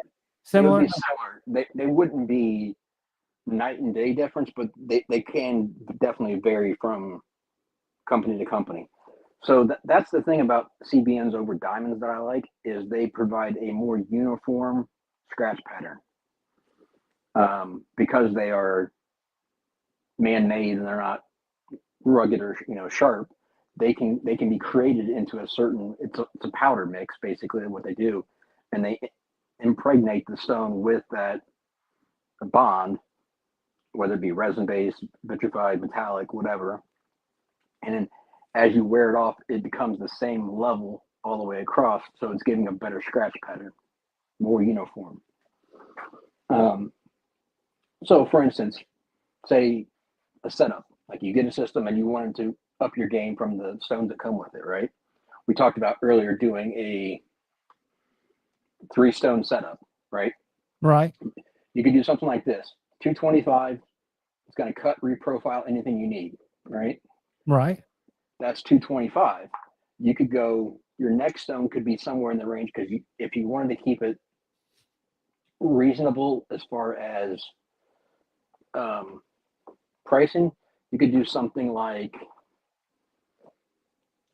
either this, which is a 550, which is a little bit of a jump, or you could do something like 240 or 600 in one of those. Now the 225 and 240, they sound similar, but they're not. So this is much more aggressive than this 240. So you could go, use the same. You could progress from 240 to 240 using going from the 1 to the TS Prof, and that would be your correct progression. Is that what you're saying? Yeah, because if you look, so that's 225. That's 100/80 microns. This 240 is 60/40. So you're going to have a slight difference there. This is extremely aggressive. It cuts more like a 80 or 100 grit stone. You could go 225, 240, 600, and be done.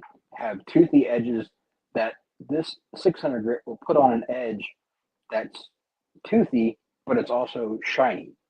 So it's going to look polished. It's going to look like your chickadee, but it's 600 grit.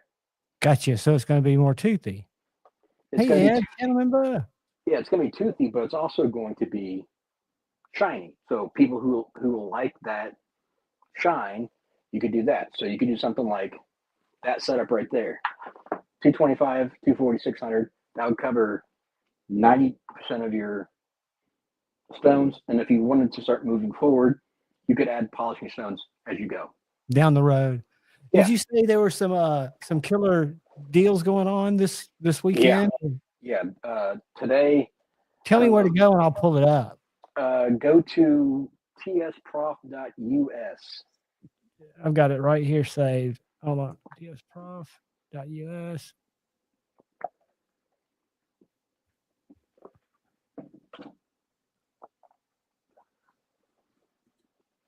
tsprof.us. There it is. All right. Let me share it. I'm there. So right now they've got all of their systems on sale significantly. You can get it right now. You can get it into a TS Prof, the Pioneer, for like $260, something like that. Let's go to Sharpening. Hold on. Let's go to new products. They go at the very top. Go to Sharpeners. The Sharpener. Yep. Go to Sharpeners on the left side, and then go to Pioneer. Got it. It's on sale for sale starts 0 days 0, so it's running. Yeah. $239. Yeah. So cheaper than your. That's over $100 off, guys. That's $102 off. Yeah. So personally, and that comes with your basic stones. So you can get set up out of the gate running those and be fine. I personally would get the one on the far right. The $295. This Just one, because, yeah, because that base is the same base that I've got on this KO3. Yeah, well, the others come with the. Oh yeah, is that what replaced the Blitz? Yeah, they still have the Blitz, but they're kind of a little bit nicer than the Blitz. I wonder if that arm would fit a Blitz. Yeah, it would. That's a 6mm arm. I didn't know what the millimeters were on that. The Blitz Cadet and Pioneer are 6mm. The KO3 is 8mm. Oh, so the Cadet one I can use? I wonder why it doesn't say it's compatible on Gritomatic's site. I don't know. But yeah, so personal preference, I think if you're just getting going and you want to upgrade, that is a great way to go. At $295, you get the heavy base and you get the basic entry stones, and you also get the L clamps with that as well too. So you can do what I'm doing now and put your clamps together and have a central clamp as well too. Right, gotcha. And the stones were cheap too. I mean, they're like $21 off. So like what you said, so like that setup there, $295, that will get you going and you'll sharpen for a while. And those stones, I've got those diamond stones. They work, but they'll wear out every time. If you went into their alpha stones, I think are now like $57, something like that.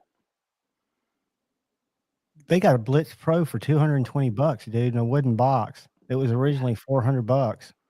The best deal right now is, if you want to spend the money, is the KO3. It's like $250 off. KO3. Let's look at it. Yeah, I think it's $550. Yeah, $552. It's $789 originally. Holy shit. Yeah. Is that their Cadillac? That's the one you're seeing on my screen right now. Yeah, that's their creme de la creme. Dude, that's sweet. I would probably personally be more comfortable because, I mean, you're getting down with this Pioneer, you're getting down to, I mean, at $239, you can't get a system for that. I mean, you can get a Work Smart, but you can't get I'm blanked it now. What are the KME? Yeah, KME. That's what I was looking for. Yeah. That is a hell of a deal right now. And if someone's in the market, I know it's a bad time of year, but Edgy says the quality of abrasives is much like steels. Better abrasives just remove more steel because they're harder. That's part of it. And there's also the same thing with abrasives, is like abrasives as far as your belts when you're grinding. Different belts react differently to steels. So like this is specifically designed, it will cut through harder steels better than other stones will. So like, what's one thing about the veneers? The veneers are great and they leave a great finish, but they don't cut that fast comparable to other stones, right? Correct. They're more of a polishing. So that's why I never kept. Once I realized that, I never went to their lower grit stones. I always started off with other stones and then went to a polishing stone from beneath. But like, yeah, these are designed to cut like 60 plus HRC, and they fly through them. I mean, that crew wear from Alex, like I said, is 64, 65, and that was 3 minutes, and I dropped the angle almost 3 degrees. So you said the factory on that's 21, because I've got a crew wear. Yeah, they're like 21, 22. I've had 3 or 4 of them in now, and they're all in that same range. I got you. That's helpful to know if I want to match the factory bevel. Yeah. I used to reprofile everything, but I quit doing that. Pocket Metal can attest to why, because I used to fuck tips up and I wasn't realizing it until I sent him a knife and he shared with me how shitty my tip was. Well, but I can accept it. I can accept it and live with it. Dude, so where are those stones that you're showing us that just are brand new? Where are they coming from? These are from Ukraine. Poltava is a massive abrasive company. They sell diamond dressing wheels. They sell to a lot of different industries. Knife abrasives are a small portion of what they do. They do a lot of. I mean, they move a lot of them. Don't get me wrong, but they're in other industries as well too. And it looks like they're making diamonds over there in Ukraine. Looking at that closed caption footage of those hypersonic missiles, Jesus Christ! So these guys are well established. They've been making stones for a long time. They actually do a lot of other company stones, and they are rebranded for them. So like they're like, what do you call it?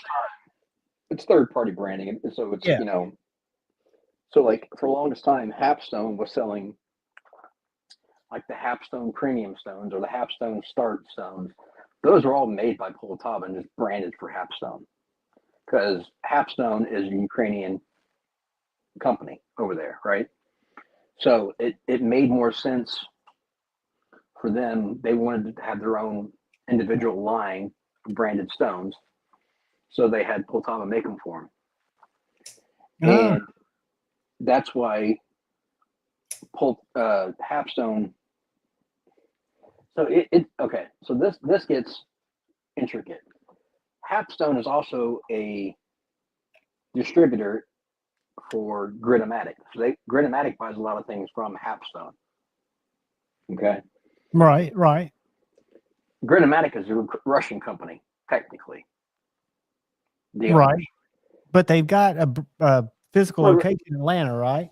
Yeah, they're in the States. But so they're kissing cousins while they're shooting supersonics at each other. There's that.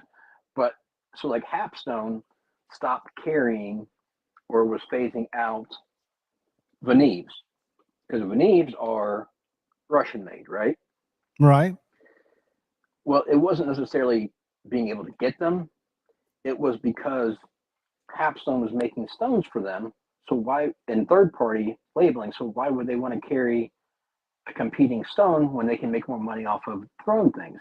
That's smart business. So you can still buy Veneves. Hell, there's a place I can buy if I can. With the war going on, you can't send money directly. But if you have a third party, someone who can send money to them, or send them some Ethereum or some Bitcoin. Yeah, they have. You can get Veneves dirt cheap over there. So basically, Gritomatic just wasn't going to fuck with Veneve anymore because it was cutting into their profit margin of what they were able to get. That was Hapstone. Yeah, Hapstone was doing that. But gotcha. but Gritomatic was technically buying a lot of their stuff from Hapstone, so that's why the supply kind of dried up a little bit for a while. But see, more business than politics. Angry Tom. There's a lot of things, and it's weird because so I've talked to a lot of these guys, and stuff they're not affected at all by a lot of the stuff that And sometimes like they're close enough where they'll actually go back and forth and ship from different places. I mean, there's a lot more going on than what we know, and Yeah, I don't want to get into that. No, I totally don't either. I think it's all a simulation anyway. That's how It's just odd how they're just people, and you just treat them like people, and don't worry about where they're from and what they believe. And they're running a company. They don't have any consideration or care in the world what's going on, right? Like that's not. They're focused on the bottom line and doing business like we would be. Yeah, I'm not judging. During COVID, for example, when we had to regroup and do everything different, I'm sure they've had to make adjustments in how they operate. But and I'm not going to pick one over the other and say I'm taking a stand because of this. No, they're just people trying to have a business. Like it doesn't matter. Like it's the same as if we did something stupid and someone hated us. They wouldn't want to buy something from us. We're just people, right? Yeah, the people that hate us. Newsflash. Right, but I'm just saying you just buy what's good and what you want to use. And they're great to work with. Everyone I've talked to is absolutely phenomenal. They love the U.S. market because they actually say the U.S. market is by far the biggest hobbyist market in sharpening, and it's completely untapped. There's so much room for growth that they get a lot of feedback, and that's why they're interested in growing and marketing their business. So and I'll talk to you offline. I think I may have a solution for that arm for you. Oh, I'm not worried about it, dude. Like I say, I was just asking in case my epoxy ever fails. That freaking I forget the kind of epoxy it is. J&B Marine Weld is what it is. Yeah. And that shit, man, it's tight. And with stones, you'd think it'd push it off, but it hasn't. The only thing that breaks it down typically is that water. Well, if you have water, oil, it'll slide down that and get in that crevice and break open that bond. Because I had the same thing happen to me on my cadet for quite a bit. I've epoxied on like 3 times. And so 6mm arm, that's good to know. And guys, what I was showing earlier is this is going to be tonight's giveaway. This is the Kaiser Militaw fixed blade. And I've got an edge that I put on there. I reprofiled it. And I'm no Kyle Coonley, no Cleaning Works, but I am proud to say it is a laser beam. So somebody's going to win this tonight. I'm sorry if I'm boring you guys with sharpening talk. No, dude, I think it's fascinating. I know, but for the chat, I didn't know if the chat had anything else they wanted to talk about or. Hey, chat, what's up? I think most of them are just hanging out, chilling, listening, okay. Or they're watching something dirty on their phone while they listen to us. Burt Relic is in the house, the creator of the Memorial Jason Brown plaque behind me. Well, this is awesome. Whoever wins now, this is on me because I haven't got anything from that as far as that goes. But whoever wins the giveaway, I'll throw in. This is a TS Prof. It's a booklet, so you can keep track of your records as far as like what you're sharpening and what you profiled it to. Yeah, so it's got just a notebook, but it's nice that you can have records. It's something similar to this, where it's gridded, so you can actually write down, keep track of everything. Sweet. So I'll throw one of those in there and some stickers. You're awesome, dude. We'll do that giveaway here in a little while. David is going to jump on at some point here. Our buddy from the great state of Canada. David Berry Custom. You remember he was on, I think, with you before, Kyle. Yep. But yeah, we'll do the giveaway whenever you guys want to. So I know some of you are gonna go ahead, buddy. No, I'm sorry. I was just gonna say at some point in the future, if we can figure out how to make it work, I was gonna talk to you about on the phone earlier. If we can figure out to do a secondary cam where I can share my screen, screen sharing, I've got a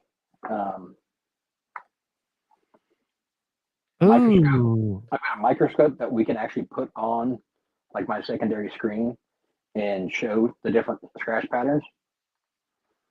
How cool is that? So that's much better than a loop. Yeah, I mean, and this actually connects via Bluetooth, so I'll connect it to my iPad, share my iPad screen, and show you what I'm actually scanning on this. Dude, I find it fascinating. Chat, what do y'all think about sharpening talk? I mean, it's better than me ranting about a bunch of nothing, surely. And if they're not interested, that's cool too. I just was throwing out ideas of different things. I think a lot of people want to. I know I did. I used to join Jared's live sharpening things, right? I mean, I like learning about stuff. And like I said, your fingertip trick taught me a shit ton of stuff. Made me more comfortable with my tips. Yeah, I mean, if I'm cool with just shooting the breeze, but if people have interest in actual education and learning the stuff, I'm more than willing to help. So, anybody got sharpening questions for Cousin Kyle?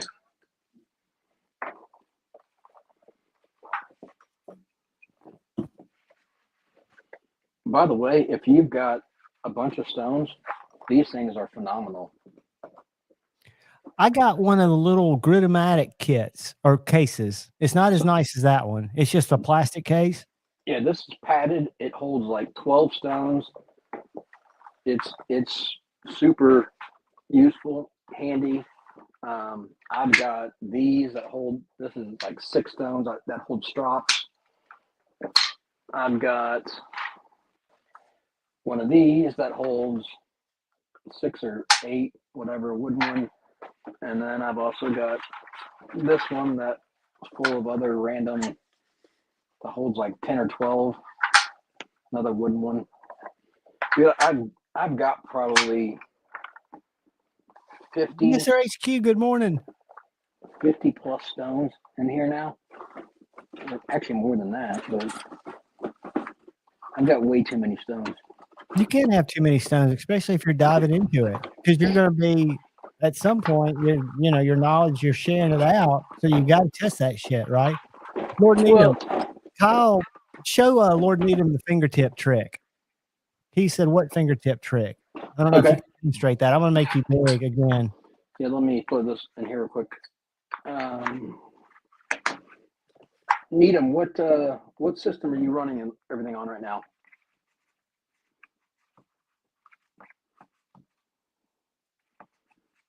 I'm sure he's typing, or he's like, fuck it, I'm not going to answer Kyle. Probably the latter.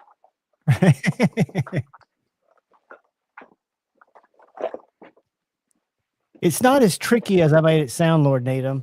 And you don't grind your fingertip like I thought I would. While I leave him, I'm going to leave you big. Yeah, I'm just going to. I'm trying to give you Lord Needham's answer before I go pee. You're good. I'm just clamping this up.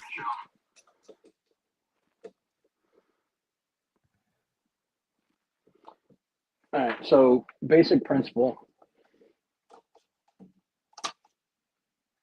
Rule of thumb is, as you're sharpening a tip, trying to keep the center line / pole not going past the end of the tip. That's it, Lord Needham. So I'm putting the finger here, so that way, in case I did go off, it's actually going to touch my finger and not roll off the end like this. Kind of like a meat stop. Basically. Because I can feel it, the side of the stone on the left side of my center line on my finger, but it doesn't feel like it's grinding my finger. Right. I mean, worst case scenario, you build up a little callus there, but it's not that drastic. But what that does is it keeps from rolling it, and that's the devil is when you do this, when it falls off the end of the stone like that. Right. That's when you blunt Or your round the tip. Right. So you can actually run it all the way out to here, the end of it, and not turn over, so it's not going to roll it. Yep, and that I know why I didn't feel it as much because I've got calluses on my left hand from guitar playing. Does that make sense for you, Needham? He does have a TS Prof, so yeah, I think it did because he said earlier if he's picking yes, and he said he didn't want me to pee on myself. I'm not going to, buddy. I'm going to keep it healthy. I'm not gonna leave Kyle out here by himself though. That's fine. And Branson, they technically do.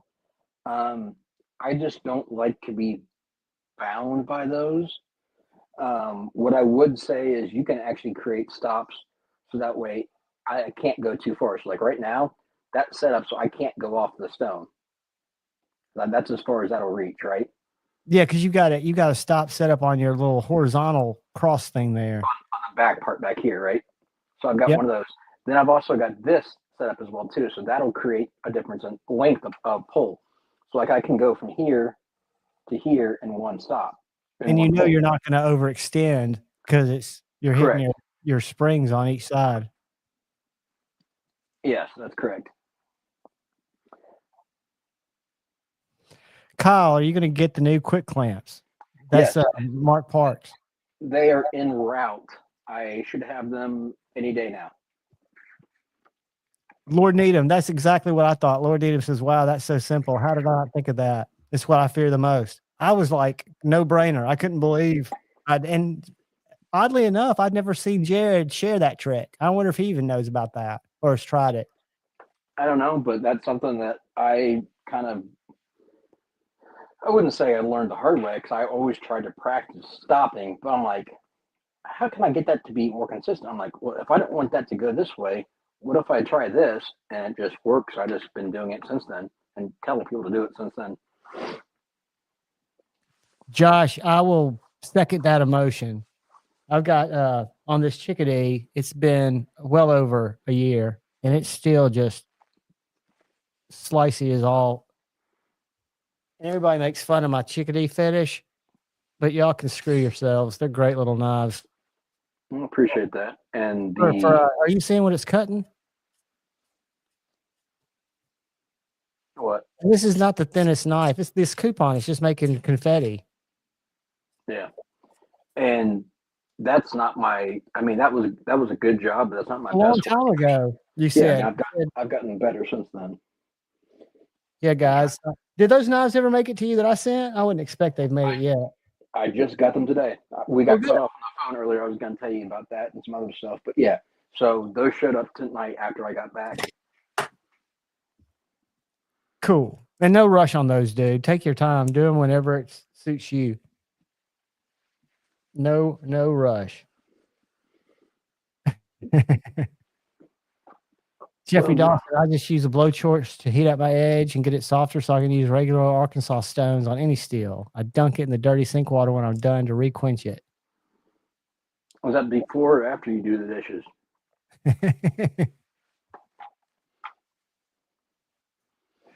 Yeah, no shit. Luckily, I've not had a terrible on-camera cutting, but I will share with you that when we talk about Benchmade's crewwear, my Mini Adamas is my worst finger cut since I've been in the knife hobby. Now, I did slice my hand open when I was just a casual knife user. Yeah, Lord Needham. It is very sharp, and it stayed that way. And I've cut cardboard with it. I mean, it's held an edge amazingly well. Hey, do y'all want to do the giveaway early? One's if you do, two if you don't. If you want to wait. Yeah, it's already 11. It's 11. I'd say run it. Yeah, I would think. Let me put something here. I was hoping David's going to jump on here in a second. Let me go to the random generator. Unless y'all want to do the number game. If anybody's dying for the number game, there are probably about 48 of us in here. We're going to do it now. And do one for random and two for number game. Everybody's doing random. Yeah, random's the way. It's weird, though. and there's nothing fishy about it. It's just I see as a person who's doing the streams a pattern. You know, it doesn't seem, and I guess random can create patterns too. I mean, I'm not a math guy, so I'm sure there's all kinds of patterns that can be created, but it doesn't seem random to me. Weird, huh? Here's that blacked out Fucked up. RR. I went to the wrong. All right, let me think of a good. All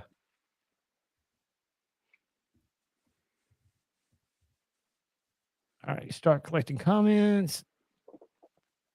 All right, guys. Here is the giveaway word. Just type this somewhere in the chat. It's hashtag gobble. I don't know if I spelled it right. And while you do that, I'm going to mute myself and I'm going to go to the little boys' room real quick. Kyle, I'll be right back. Gotcha.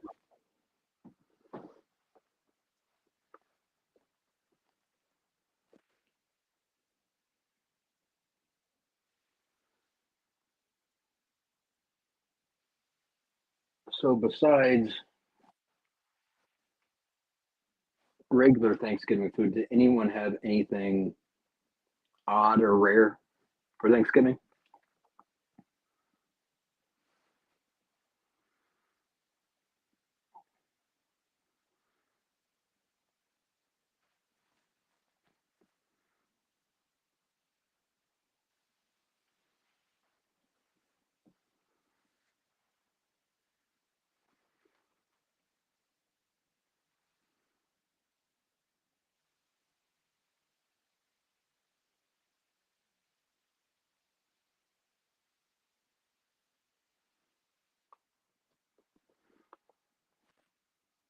Also, if anyone has sharpening questions that you think of later or are not comfortable asking here, always hit me up outside of here and I'm willing to help. I'm willing to teach. And if you guys are tired of hearing about sharpening, let me know and I can take a couple weeks off. I don't want to hog Javon's stream, but I'm just wanting to share information to help people.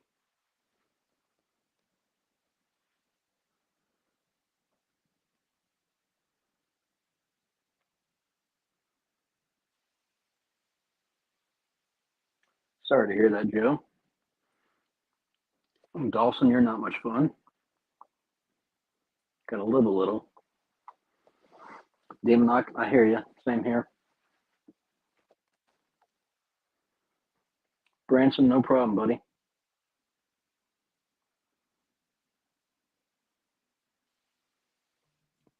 All right. I'm back. Is everybody getting their gobbles in, Kyle? Yeah, we're getting quite a few in. Thanks, Dan. Cool. Crispy, thank you, buddy. Pink Mustang, what is going on? Tippy has made an appearance. She's gotten up from her nap.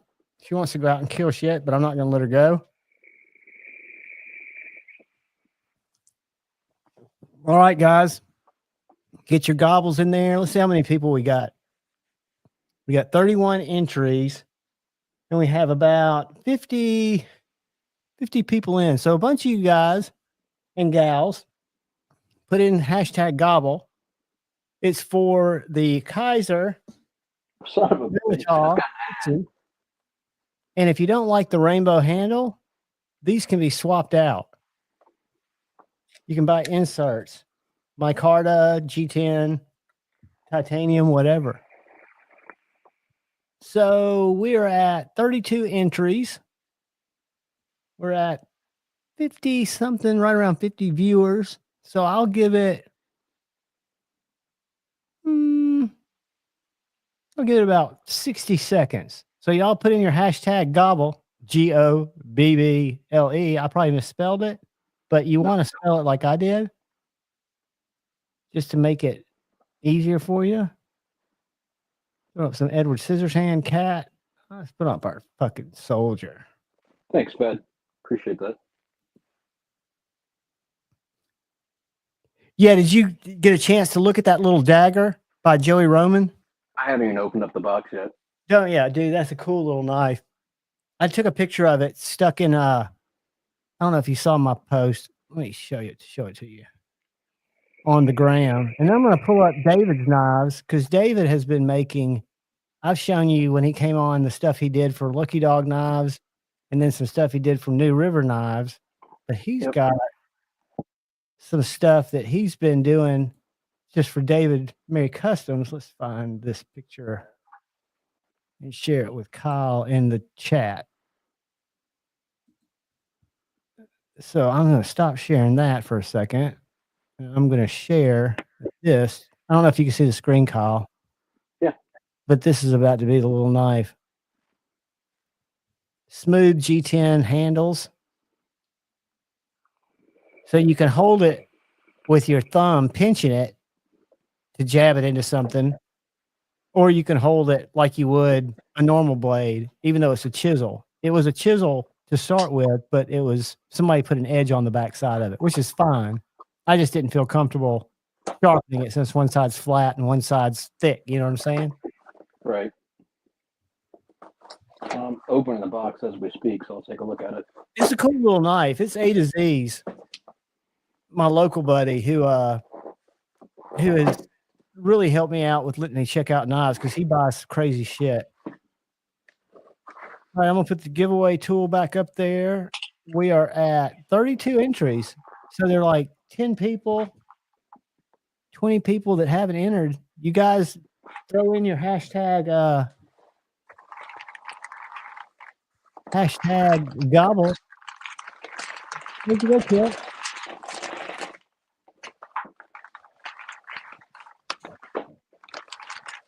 Can you hear that? Sorry, I'm doing paper. What did you say? Well, I was saying I didn't know if you could hear Tippy ripping on her scratch and poke. I did not. I was opening up your package. Oh, that's I unfortunately paid for that. No, you did a good job packaging it. Better than Shane who just throws in our box. I've had practice. Believe it or not, I used to be not believe it or not, it's easy to believe. I used to have giveaways just pile up because I didn't have pirate ship. I'd have to take everything to the post office, and I hated the post office. So I've gotten good at shipping shit. Who made this?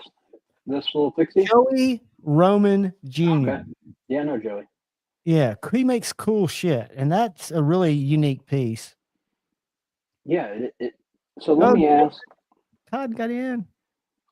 Let me ask something for you to ask A to Z before I start on this, because of being so unique as far as how the handle fits in your hand. If he holds it down here, like on the actual handle, like on the G10, right, that'd be fine. But if he chokes up into this area at all, I need to know that so that way I can actually blunt these corners and I won't sharpen them all the way to the point where he was I got you. Cut himself.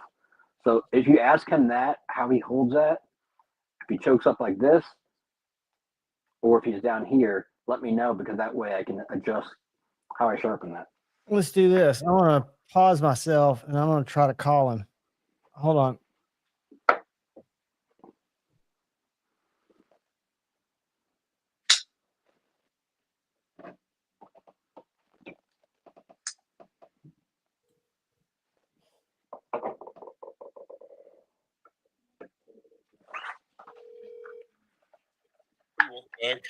Hey, you're live, dude. Kyle's here sharpening online with me, and he just got the knives.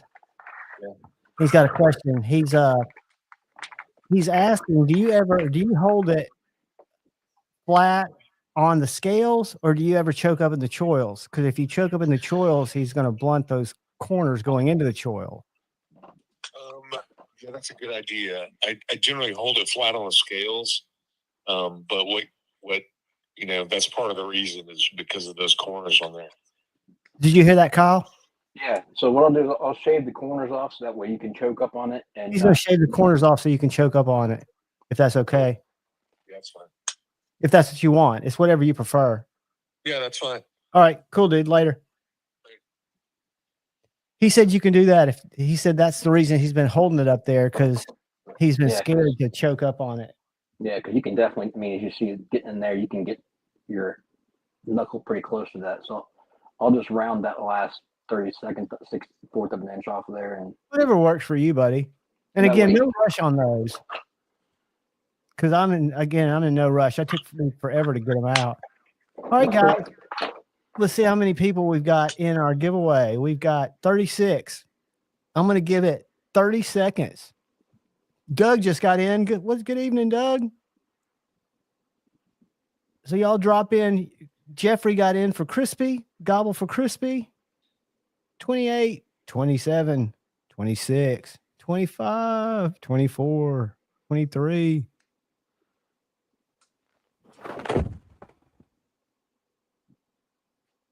Unmute. Am I muted? no, we can hear you. You can hear me? Cool.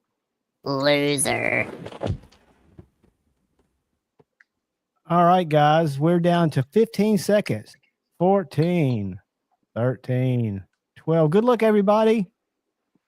And Baroni's 12, 9, 3, 1, 17, 16. All right, guys. Here we go. Good luck. Let me get my little notebook or I'll screw it up.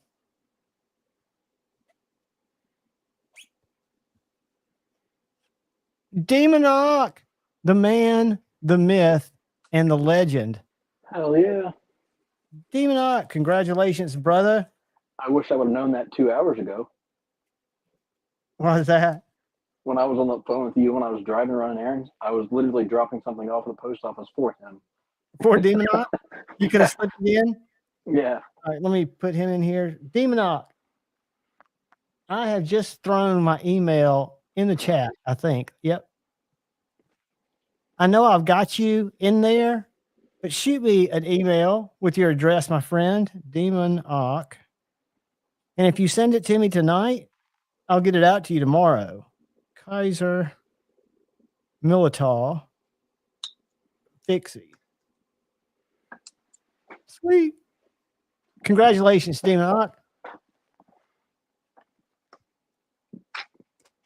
And you never know, guys. I'm gonna put up a channel member live stream for tomorrow, Tile, sometime late tonight, maybe early in the morning, depending on when I go. Oh, guess who's here? We got a guest. Oop, he was adding himself and I pulled him off. We pushed add to stage at the same time. What's up, dude? Not much. Just got done eating. Good to see you. Lord. I know, right? Here I am spoiling all this exciting entertainment that's going on here. Javon, you want me to tune this A100 for you? Dude, you do whatever you want to it. I haven't taken it apart. Yeah, I think I did take it apart. Do your thing, buddy. Just because it's got it's pretty tight and I can see it's dirty and it's got some block stick. I'll try to work on for you. I'd love for you to. Like I said, I picked that up at Blade Binge and hadn't done a lot with it because it wasn't that sharp. Okay, so critique-wise, I'll show you this so that way you can understand what went different on this one, okay? So, I don't know. Tell me if you can see that reflective edge very well or not. I can see it, yeah. Okay. So, if you see how towards the tip there's multiple shit. I'm trying to get my lighting right on here. There's Just hang on one second. Shut up. I've got another light I can turn on. At first, when I was commenting earlier before I was eating, I couldn't Is listen. that better? Almost fell asleep. I didn't know. I was like, who the fuck is up here doing this sharpening shit? And then I was like, I heard him speak and I was like, oh, it's fucking Kyle. I can see it good now. Okay, so up on that tip, you can see it kind of has different facets. It looks like it's dull and then shiny and then dull and shiny. That's because there's multiple angles on there. So you sharpened it at different angles, trying to figure out where it was. So that's why you're going to have all those facets. So I'll pick the angle for the widest part of the bevel where you got going and then create a new one and go Dude, you start do from there. whatever's works for you. I've got another knife that'll cut while it's gone. I'm in no rush for it. Brown Sugar said, hello, Pocket Metal. Have you not learned, Jabon, your past sharpening mistakes and mishaps? I have learned. Hey, to be honest with you, I have. That's the fingertip trick. Is kept me from having any of those roll situations. Did you see this little guy, Pocket Metal? Were you here when I was showing that my blade binge purchase? No. That's a Tionic. Have you seen the Vosteed Psyop? The who? The Psyop. It was a collaboration between Tough Knives, Jeffrey Bollock, or Bollet. I forget how he pronounces it. He's French. But this knife. He's French. Who cares then? But are you jerking off, Kyle? What the hell's that noise? I'm repackaging this. I think he's pulling tubes. But it's a little guy, and it uses that top liner lock. So it's not a button lock. It's a top liner, which I really like that top liner lock. I've been a fan. Dude, next time you go to your beer store, you need to see if you guys have these things. Dude, I've never. If they sell anything like that, it's going to be just at a weed shop or something, probably. Well, they don't sell maybe it's just Alabama that has the distributors, because this isn't. We're not a legal state. Our beer shops are just grocery stores.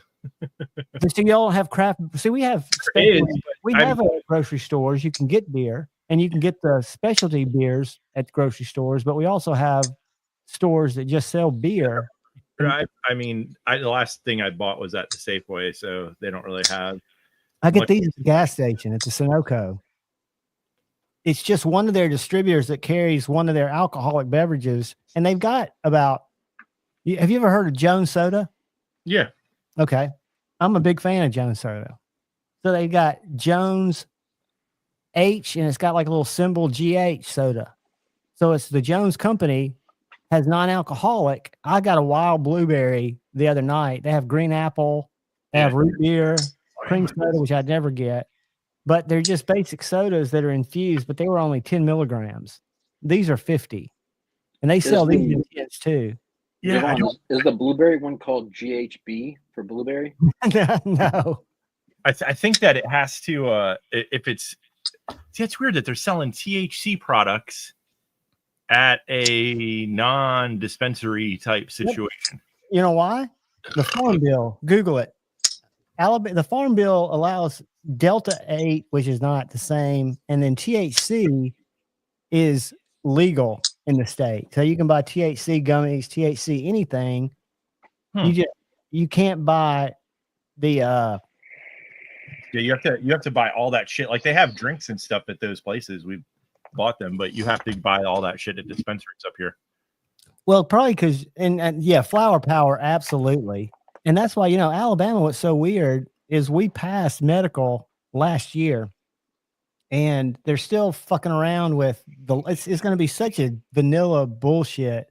Awesome, Demonoc. Thank you, man. I'll get that sent out to you tomorrow. You will get an email confirmation late or early in the morning, because I'll print that out after the live. Yeah, I don't know when that shit passed, but it was before we moved here. Before we moved here, everything was already. Oh yeah, you guys were, and I think Satisfaction you did, buddy. Damn it! It was a lifetime supply of hot dogs. You missed out. It was the Militov Fixie, buddy. So I've got a question for both of you. Since I am completely new to this online streaming rigmarole, is there a way to, since I'm using my phone, is there a way to like pinch the zoom to be able to? I only use my phone for top down, so I have no idea. That's what I'm trying. What you can do, Kyle, because I use my phone too. I don't think you can zoom it, but what you can do is right now you're in portrait mode. You can, when you log into the stream before, like when you go to the website, the link that I send you, if you hold your phone, if you got it in auto rotate and you hold it up like a level, you can put yourself in landscape mode before you put it in the clamp. And then it makes it longer, right? So when you've got a knife in the clamps, it's going to orientate towards the landscape mode. Well, then it shows up sideways on your screen. No, that's what I did before. Well, what you got to do is you've got to before you put your phone on the screen, because it will do that unless you, like, when you go to the site, if you're looking at the website on your phone, you want to turn it so that the website turns to a landscape orientation before you go enter Studio. Because what that does is that brings you in then in the same view that you're facing the camera down at, but it's got you in the landscape mode, not portrait. Well, I was able to pick which camera I wanted, whether I wanted the back ultra wide, the back dual, the back telephoto. You just gotta make sure it's rotated the right way. That's what I do every time before I do my top down. Yeah, that's the only thing you're missing is just hold it up, because I select the greatest resolution on the back camera or the front facing camera, the one that faces away from my ear if I'm holding it. And then I just make sure that I physically have the phone tilted like this. And then I put it in the clamp once it's tilted and I see that it's picking up landscape, not portrait. I then just stick it in the clamp and it keeps that same orientation. Unfortunately, you could leave and come back in and do it, but you can't. That's fine. I just wasn't sure because like I like this depth wise so you can see the actual machine, but if I wanted to zoom in to show like an edge, I didn't know if I can pinch and zoom or not. Well, now I know it won't on iPhone. I don't know about Android, but I think it's probably a StreamYard limitation. Now, if I had the more expensive version of StreamYard, you can add cameras. That wouldn't help a guest. Ooh, dude, that's awesome. What do you got there? Oh, so these are this. These are the paintings from Halloween. I was gonna say, I don't know if you can see. I was trying to let the light hit it. So I was outside spray painting because it wasn't raining, but the fucking moisture in the air still fucked up the clear coat. And you can see it at certain angles where it just looks like dry spots and shiny spots, and it fucking pisses me off. So I'm gonna have to be hitting these again. Hopefully, I'm gonna do it tonight and then put them in the garage, and maybe it won't fucking, I don't know, be as moist out there or something. It didn't show up on camera. That just looks awesome. I mean, you can't. At one point, I fucking had it twisted. It fucking, you could see right there, kind of like in this area back. Looks a little more matted. Yeah. So when you're like, depending upon how you see it, like right now when I'm holding it like this, like up here, you can see like weirdness. The way the light, it depends on the way the light's hit. Yeah. How it's going to show off to us. Fucking pisses me the fuck off. I don't know, but yeah. So that's my bad. I should have everything 100% done before I do giveaways. The Halloween, dude, because it's never. I can never ship them out because fucking trying to get this one's the only one I think that's like ready to go. That the clear coat doesn't look fucked, and this is the one that Maddie. Is this the one that? No, this Cheeto. Cheeto won this, and then Maddie won and give the win to someone else. I have it written down on the back. Dude, those look awesome. I mean, I wouldn't feel bad about. I just missed my arm. Did you see that? It doesn't even see it the way it looks because the color just won't. It won't fucking take it, but it looks like a fucking Cheeto, so that's kind of funny. Yeah, it does kind of remind me of a Cheeto. Yeah, the color is fucking like a fucking neon Cheeto or some shit. Is this the one? Yes. Remember, I left the stream Monday night. Let me see. Yeah. So did you hear me talking about all the stuff that's happened since then? Like with the cat going missing, but it was just hiding. Hold on, I'm going to show y'all something. Let me find it. I got a picture of that elusive bastard. When I went over there the other night. Yeah, so 2 out of 4 are done or ready to ship. So I'll be able to ship those. iCloud. Let me download this photo real quick. Hey, PM. What's up? There's that boy. Yeah, you're going to ask me a question. If you have questions about Lumix, I'd have to Google that shit. No, I was just going to show you there's the new Voigtlander lens I got for it. Oh, right on. Very cool. Yeah. You have to have an extension thing, or does it like automatically mount to that? No, they make it in a Micro Four Third mount. Oh, really? Yeah. So it's a new lens? Yeah, it's a brand new lens. Oh, I didn't even know they made fucking new lenses for. Dude, that's awesome looking camera. I thought it was So- like an older lens that you adapted to. No. I mean, it is all manual, but it is Right. Yeah. My Fuji, I use a manual lens on it. And then I sent some lenses to Patina for him to check out. But he has to use an adapter for his Sony. right. But he has it. It's an M42 mount. Those are like a very common that you can Very get. universal, yeah. Yeah, that's really cool, man. I didn't know that. Yeah, those are awesome lenses. Yeah, so this is because of obviously the conversion rate, but so this equates to it's a 42.5, 0.95.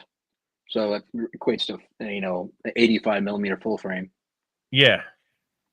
Yeah, that's but still 0.95 is pretty awesome. Yeah, it's super nice, super smooth. I mean, being this, it's kind of hard to catch focus on it because of being so shallow. But even stop down to like 2.8, it's sharp, but it's hard to get to nail everything with it. But it's fun. When you're dealing with that, it's a distance thing. The further you are from it, the more shit will be in focus. Right. At those lower f-stops. So that's like the game you have to play. Right, exactly. It's how far back you have to get, and then is it going to be enough of the image in? Is your layout going to be proportionate the way you want it, or is it just going to be too much background bullshit far out? Yeah. To get the composition you want, there's that playing the twist back and forth as far as. There's the game. Yeah. Look how cautious that little bastard looks. See how his tail's flat? Yeah. Dude, he would spring. He'd come in. He'd eat a little liverwurst, which is some German sausage my mom gets. And he goes flying back into his room. There's a bedroom on each side of that doorway. And then you just see a blur of him going, boom. He looks like a kitten. You know how old the vet says he is? Are you behind or Matisfaction?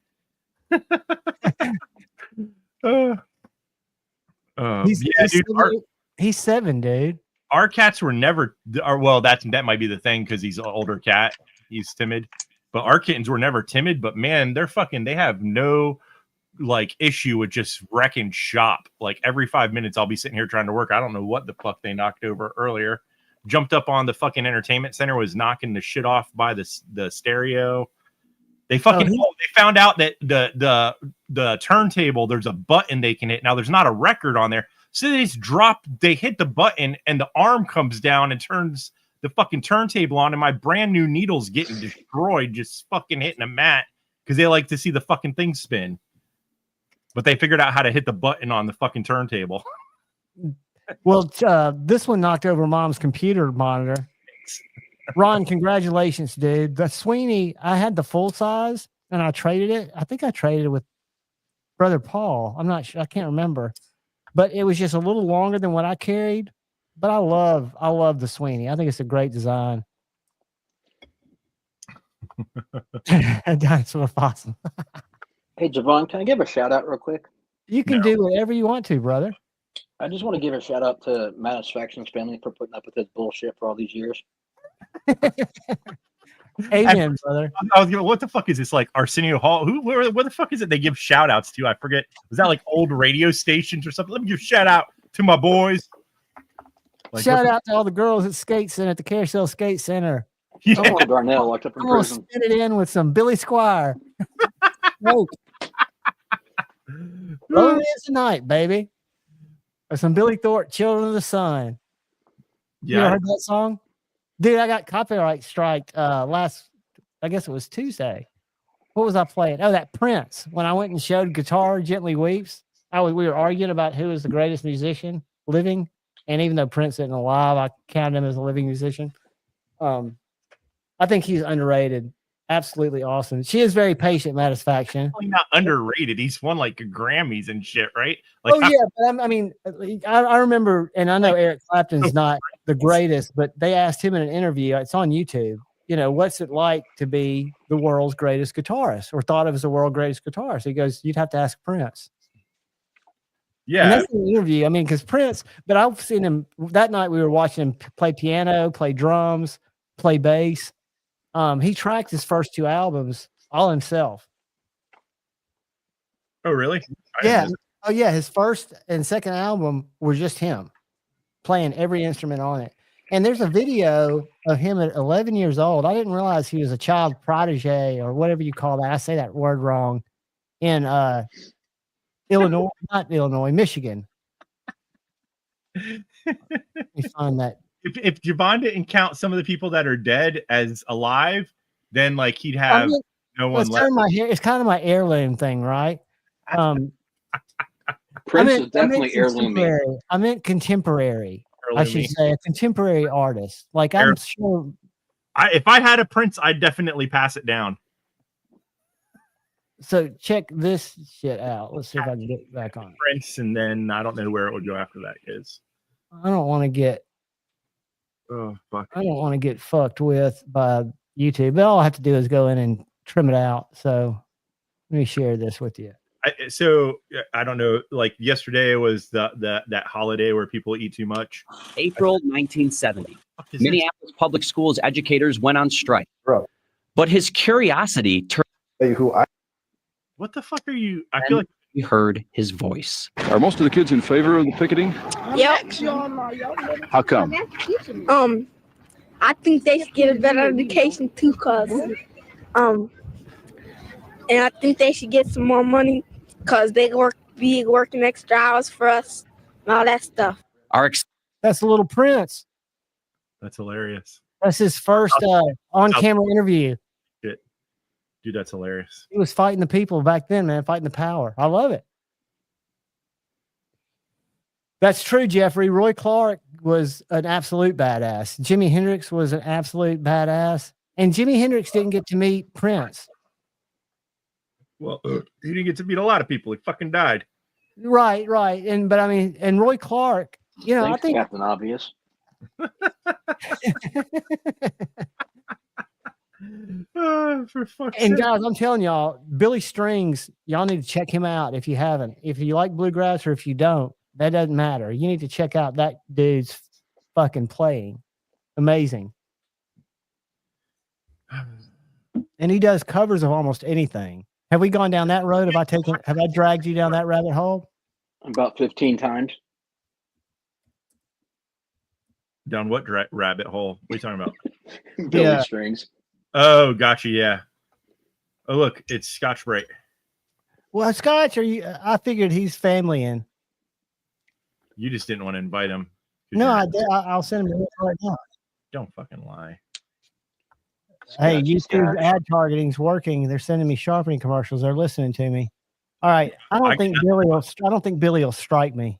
I don't get nothing but music equipment videos anymore on YouTube.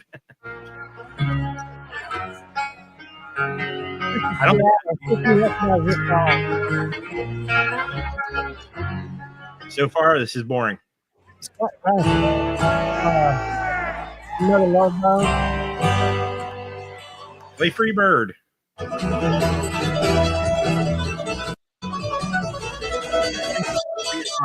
Jethro Tull. Yeah. You hear me, Javon? Yep. Scotch wants to know how much longer it's worth putting pants on. I'd rather hear Maddie talk about rocks. When does Maddie go live? Let me look. 45 minutes. I'm going to be on for 45 minutes, unless we want to fuck up Maddie and keep some of his viewers over here, but that'd be rude. That's not how that works. I wonder where David is. David was going to come on again, Pocket Metal. He texted, we talked earlier. Let me show you what David Mary Customs, my buddy in Canada. Want me to curse? Let me show you these knives. I can share them. Because fuck that. We can talk. Yeah, cursing is no good, but that's. So you need to get someone on here to see if they can beat me. Beep, beep, beep, beep, beep, beep, beep, beep. I've actually got one of those things. Never trust a man with two first names or he's sending cats. That sounds like you're fucking a midget or something. That doesn't sound deep and Wow. Oh my god. I know, that's annoying, isn't it? Hold on, I'm trying to find David Mary. I saved these knives, pictures of them. Let me find them. Boom, boom. Bye-bye. I want to show you these custom knives that he just recently. And Scotch, write a link. Yes, absolutely. Generate son of a bitch. Tell him it's coming. No, I like that little spay blade, fixed blade that one dude, the Lucky Dog fellers. Yeah, that's a Andrew design, but it's a David built, David made. So I'm going to open this picture. And what's interesting that I learned is he makes a lot of other. Oh, God damn. I hit the Microsoft Store accidentally. Scotch is coming. Bear with me. I'm going to share this first. Share screen. Bear with us. Bear with us. Technical difficulties. So tell me if you can see those. Yeah, you showed us those. I don't know if you showed. I feel like it was in a live. Yeah, I love this one right here. I love basically all three of these. But look at that big dagger, that hog sticker with the micarta. Look how badass that is. I mean, it's you know, it's yeah. thing. I like big ass knives too, though. But this was probably my favorite. This warning, it's this kind of curved warning right here. I'm so confused as to what's going on there. It just looks like a comfortable knife. It's just kind of got a little slope where it points the blade down a little bit, if that makes sense. Whatever floats your boat, Jabon. Makes the blade a little bit more parallel to the surface, it looks like, to what you'd be cutting. All right, I got to send Scotch a link. I forgot. Hold on. Invite, copy. Absolutely, like possibly, I don't know. Go to messages. Here's Goob. I just give you, I don't know why you just don't give him a link from the get-go like I do. Is it he sometimes was with his family, and if I send him a link, he'll leave his family.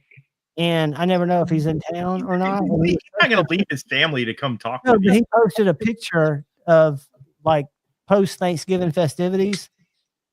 What's that even mean? Sleeping? No, it was I'll share it right here on his let's go to Scotch. It was a Modelo and a couple of knives. One of them was funny. Huh? I sent in a couple slices of American cheese. No, but that picture's on there. We made fun of it earlier. Were you not here? No. We made fun of it last time I was on a show. Was it Monday? Look. Yeah. Cool shoes. We were making fun of that last week. I know. PM, you've got one of these, don't you? Yeah, man, I love that knife. Yeah, these are great. This reminds me of you just because it's more traditional looking. Yeah, I was gonna buy, and I just kept not getting around to it, and then they sold out finally. They had the N690 green micarta version on sale for like $40. This is the S35. This is the S35 one with that micarta and carbon fiber. Yeah, they all have the carbon fiber. Now, is it a liner lock with that? Because I could never find it. Hot damn, that's cool. Yeah, I took the pocket clip off and just drop it in like fifth pocket occasionally. What's it called? That's the Civivi Appalachian Drifter. Appalachian Drifter. I'm just going to. Yeah, this is the Appalachian Drifter 2. It's the locking one because the original one was a double D10, I believe. No, the first was a slip joint or a slip joint or a lock back, and then it went to the double D10, and then it went to that. Okay.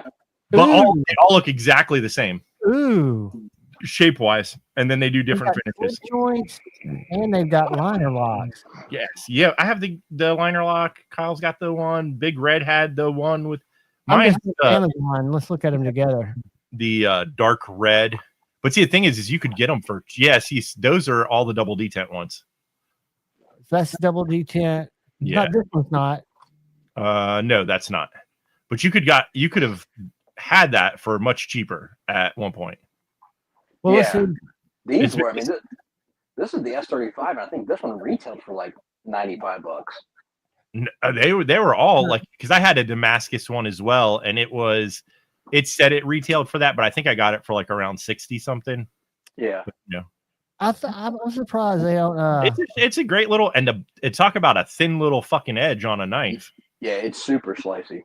Yeah, that's a great little knife. Yeah, I wish I I tried one of those out. God damn it. I'm trying to copy this and search it for it. Let's go. Copy. It's funny. I feel like it came out too much in the future, or too early, because now there's a bunch of knives from other makers that are like that, and they're doing well, possibly better than this one did when it first came out. I don't know. Yeah, I mean, okay, so hear me out.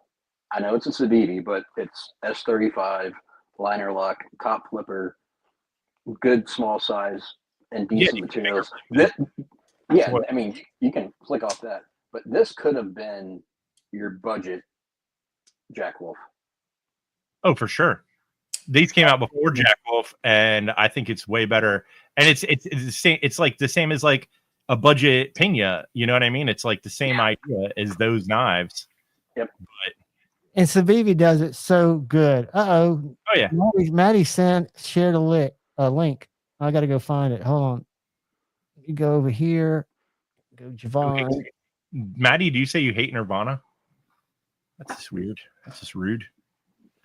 I think let's see what the link is. It might be an awesome performance, even though if you hate Nirvana might be what he's saying. I don't think he's saying he hates Nirvana, but I could be wrong. No idea. Yeah, he is, because he sucks. Maddie sucks. If you guys met Maddie, he's like a big, snuggly Sasquatch without hair. See, I don't know.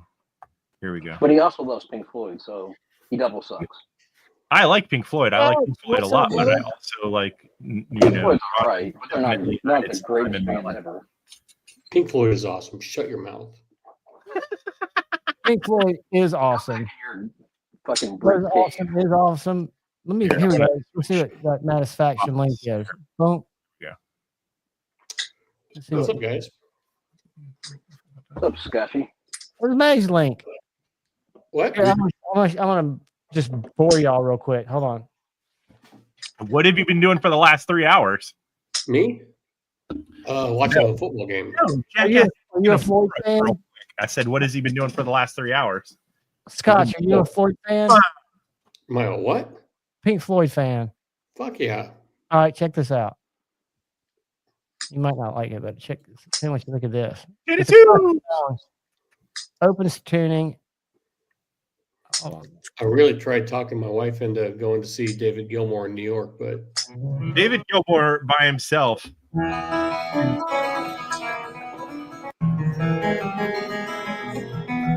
Entertaining. He's a phenomenal guitarist. I know, but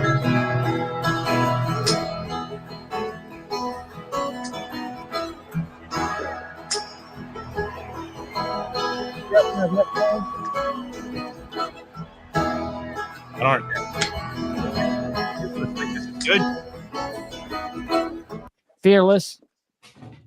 Thank you, Satisfaction. I think it's off of, that was a Benchmade bailout. I didn't want you to get a big head, so I didn't show that.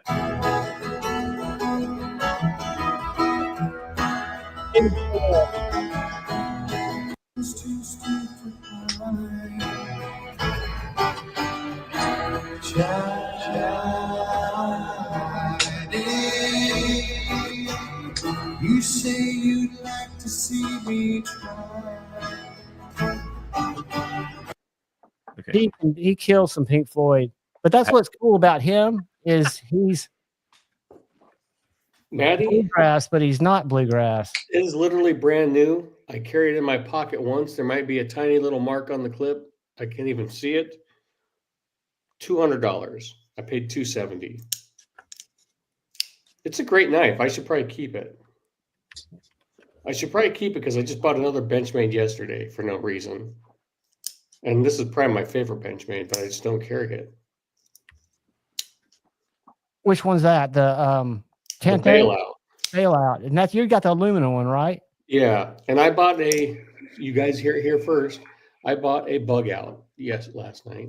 Hey, if you get some titanium scales, I love my bug out. I bought a bug out because I'm tired of these. It's funny, like these guys just constantly pissing and moaning about American-made knives. And you know what? I've been the biggest Benchmade shitter. I shit on them more than anybody. So I'm just gonna fucking buy one and see what it's like. Well, You won't like it plastic, but if I've touched them and I know I haven't liked them, but I want to see if it's functional. Is that a Klansman on the stage? What's going on here? Why are we showing this? That's a wizard. That's a wizard, dude. He's Harry Potter shit. Check it out. This is why we're sharing it. It just I saw the, I like Ben Peterson. I like Ben Peterson. But he has his lander, and I saw an ad for it, a Black Friday sale. It's on sale for $100. It's usually $139. And I thought, Jesus Christ, for $10 more, you can get a bench-made bug out with the same lock. I just don't get it. So I'll buy one and try it out. Satisfaction. You buy that knife, you wrap it up, you put it on your kid, free for your kids, and when they open it, you say, "You're too young to have that. Daddy's going to hold it." Get Mettenboss scales. Here, does anybody want you talk about Mettenboss scales?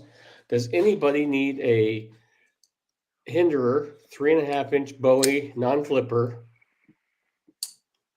with a Mettenboss Zerk scale? That is a $300 scale. You can have the whole knife for $500. What blade steel? 20 CV? S45. S45. Flipperless Bowie. Flipperless Bowie. No, Kyle. Not you. A little dusty. It's $500. Maddie. Not any less. Don't you love it, though? I mean, this is... Damn it. I love it. I always buy Hinders and then sell them cheap to Kyle. This is cheap. This is a $300 scale. Yeah, that's a 4, 5, 6. What kind of blade shape you like? A dusting thing, but I don't know where it went. Look at that blade shape, Scott. Javon and I have matching bug outs. Oh, is that a Best Tech? No. What is that? That's a Wii, but it was designed by TNT, the custom maker. Oh, you got that? I knew you said you wanted to get that thing. How do you like it? It's awesome. Right on. Is it small? Yeah. I can never see how big it was.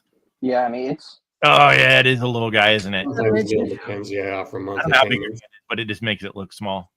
I mean, I've got like medium large hands. I mean, it's Yeah, it's small. Donnie got a new wheel, so he can do hollow grinds now. Dude, is that a three? Tinto, or has it got a recurve to it? I can't tell. Show it again. Straight, right? No. So I mean, this has got a slight recurve. But the front's got a recurve too, right? I think that's flat. Barely. Oh. I mean, it's mostly flat, but it's got a little tiny bit. Dude, that's a sick looking blade. Yeah, I mean, because you got to grind. Like You got to weed in grind that here. production. How do they make that happen?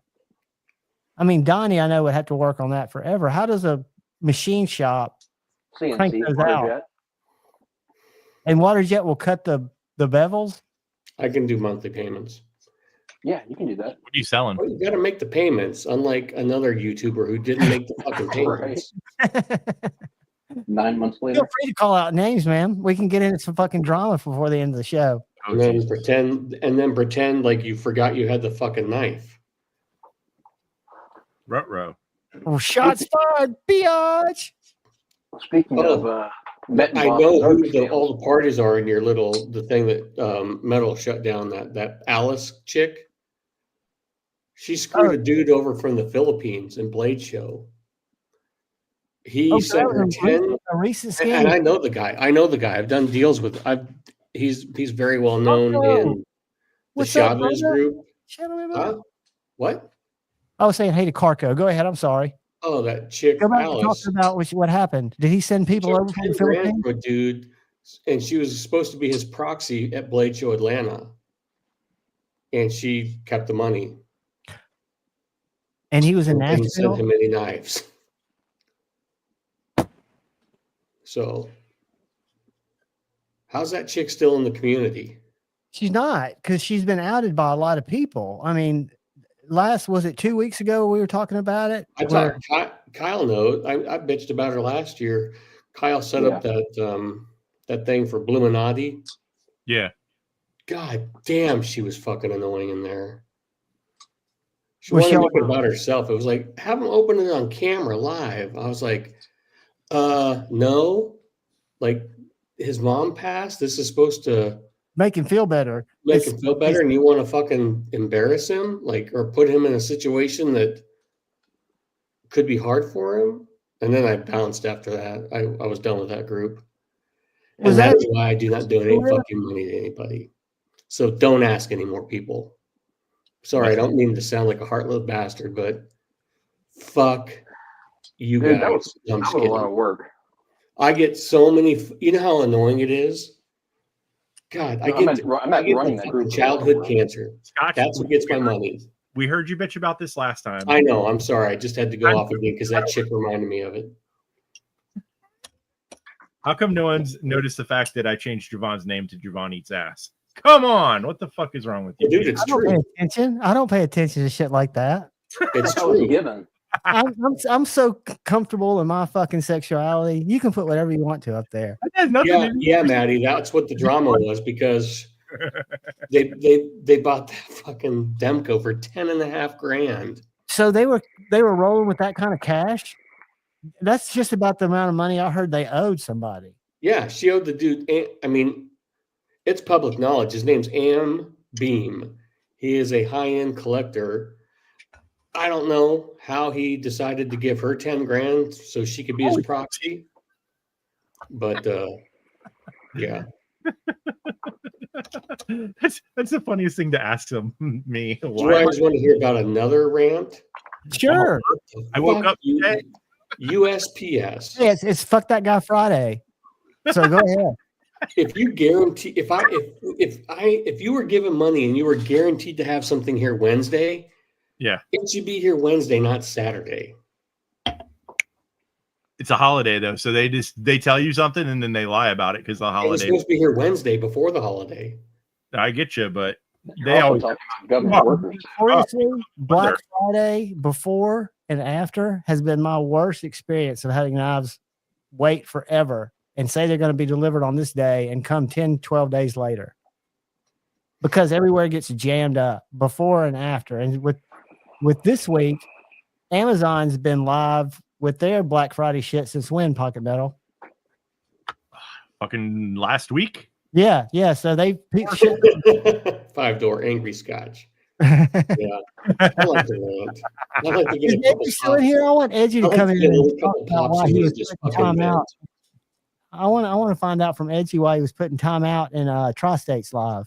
He wasn't the only one, Javon. Were you there? Yeah, I got it too. For you what? got putting time out in Tri-States Live? What were y'all talking about? Imported knives? Nope. It had to do with people getting pissed off about talking in caps lock because it hurts their feelings and yelling. Oh, for fuck's sake! Are you serious? Yep. Why is that? You know, I was a mod. I wonder if I'm still a mod. I'll go there and jailbreak people just quietly. Just sit there and just jailbreak people. Wait, he was banning people for cap locks? No, the mods were. Hang on, let me start. It started. I'm sorry, I don't know how you guys watch that shit.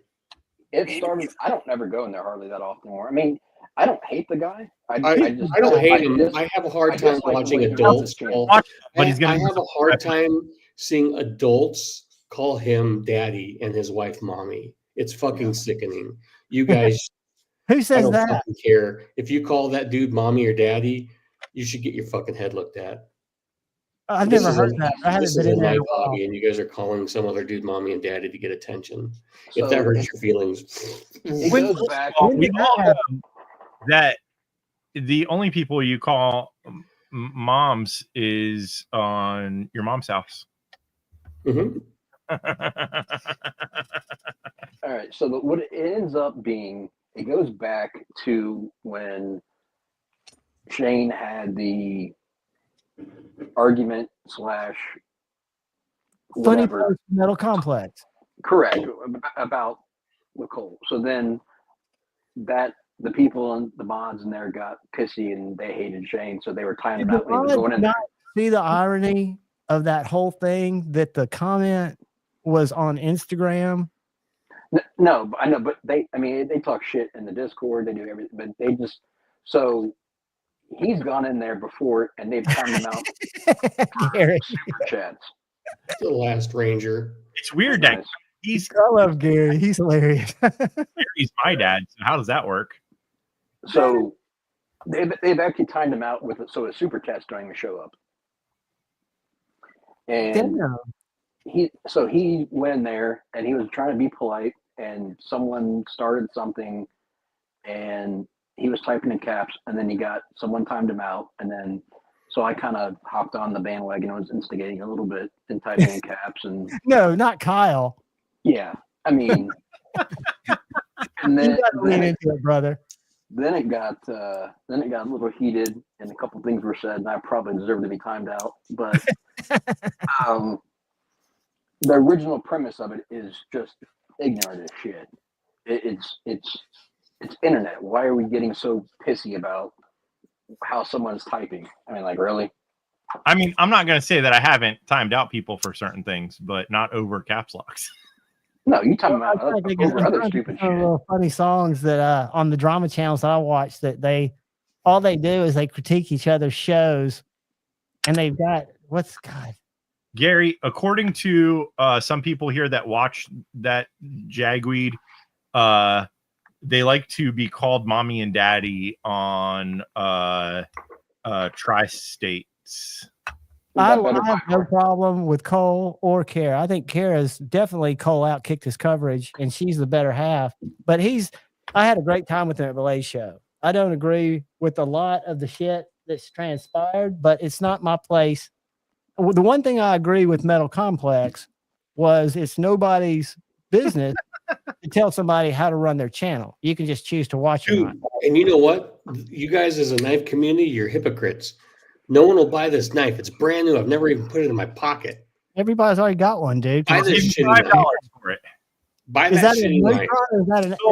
What do you think shitty about it, dude? It sucks. This is where can you like big ass overbuilt knives make up for I you? like small knives too. Here's a slim midi with a great choil. Midi, but that's a lot thicker than this. These knives are more slicey than your slim This midi. knife is like soulless. Scotch, I'd buy it if you had an affiliate link, maybe. Hey guys, by the way, there's a little QR code in the corner. Why don't you give me a super chat and I'll fucking get one? It's super slicey. The heater is, and it's upstairs too, dude. Oh, hey, Pocket Metal. I watched the new Alien movie last night. It was good. It was good. So it made me go back and I watched the first Alien last night. After that, the best. And then the second, and then I watched Aliens, and then when this shit show's over, I'm gonna go watch the third one. The third one's where it starts to go on a decline. Yeah, I can't really remember the third one. Maybe is the third one where they go to the prison colony? I think she is I read the description. I don't remember them making Ripley a clone. Or they clone? So the third one is, I think, the prison colony where they shave her head and someone tries to rape her. And then the one after that is the one with her and fucking where it's like in the 90s where everything's like trying to look grungy. Mm-hmm. And it's her and Winona Ryder. And she's like the Carco. The alien or some shit. I'm not fucking trading you, Carco. I need to sell shit. Needed more Bill Paxton. Carco was like, actually, what do you want to trade, Carco? You want to trade in the movie? Talking about in the movie. I thought you said you sold that 187. Carco, I still need to figure out a trade with you for this. I don't want another 187. I've had 3 of them. 187 with the dick in her mouth. They're nice, but is that a 187? That's the code for murder, right? That's it's also how thick the knife is. Oh yeah. Wait 1 sec. 187 with my dick in your mouth. I was just thinking about that. I thought it was on a mother cop. Yeah, it's stupid. I think it's I don't care who started it, but it's if someone started calling me daddy, I would have and they weren't my children, as an adult, I would have a problem with it. That's true. He does. That's one of his things I remember. I remember him saying that. I don't remember. Not what you said last night, Scotch.